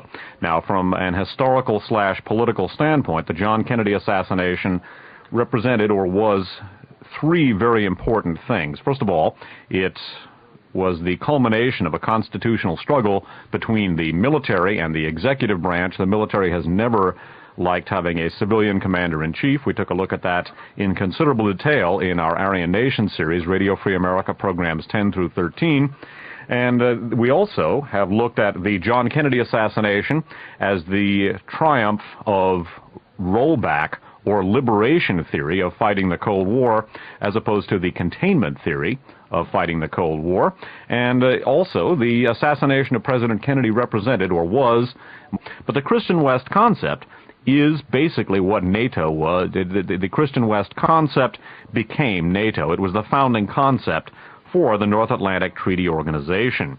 And Gero von Gebernitz, a Third Reich intelligencer and a member of this transatlantic financial and industrial axis, was instrumental in forming with Allen Dulles the Christian West concept, along with Prince Max von Hohenlohe, a representative of the SS and the Sicherheitsdienst, the SS intelligence service. Gero von Gebernitz was also deeply involved in prevailing on American General Edwin Siebert to take the Gehlen organization into the United States. Now again, the Reinhard Gehlen organization originally was known as Fremde Heere Ost, or Foreign Armies East, the FHO. It was the Third Reich's Eastern Front intelligence organization during World War II. It then jumped to the United States and became in turn the CIA's Department of Russian and Eastern European Affairs. It became the de facto NATO intelligence organization, and it was also installed as the BND, the Bundesnachrichtendienst, the West German intelligence service, while continuing to function as the main intelligence organization on the Soviet Union and Eastern Europe for the CIA and for NATO. And as we've seen in numerous archive shows, the first 3 Radio Free America shows, Radio Free America numbers 11, 14, 15, 22, and 36, the Gehlen organization paved the way for the incorporation into the U.S. intelligence system of thousands of SS and Gestapo veterans, many of them war criminals of the first order. Now, in the concluding element of last week's program, we looked at an article from Covert Action Information Bulletin number 3 by writer and researcher Carl Oglesby, and Oglesby advanced the concept that the Gehlen organization basically served as an arm of the Odessa, the post-World War II SS underground. Unfortunately, the Odessa is not merely a creature of fiction. It has been dealt with in espionage fiction. It was and is unfortunately a political reality, and Oglesby advances the theory that I also advanced in Radio Free America program number 3 in June of 1984, that the Gehlen organization basically served as a branch of the Odessa, operating not only in the United States but later in Germany, and beyond that, and most importantly, functioning at the very center of the North Atlantic Treaty Organization, NATO, which again grew out of the Christian West concept, a World War II Nazi concept, which provided for the survival of the Reich, minus some of the, at least ostensibly, minus some of the more venal elements of Nazism, and that survived Reich was to function in conjunction with, again, the Western Allies, U.S., Britain, France, etc., in an anti-Soviet alliance. One of the most important points that Oglesby makes is that as the Gehlen organization was being incorporated into the U.S. intelligence system, Reinhard Gehlen was still seeking approval from his military and political superiors, notably Admiral von Dönitz, Karl von Dönitz, who succeeded Adolf Hitler, and also General Franz Halder, H-A-L-D-E-R, who was his immediate Wehrmacht superior. I also noted that the Gehlen organization worked very, very closely with the Reichssicherheitshauptamt, the main organization of the SS, and in particular it was very close, that the Gehlen organization was very close to the Sicherheitsdienst, the SS intelligence service, and Amt 6, the foreign affairs branch of the Sicherheitsdienst, headed up by Walter Schellenberg.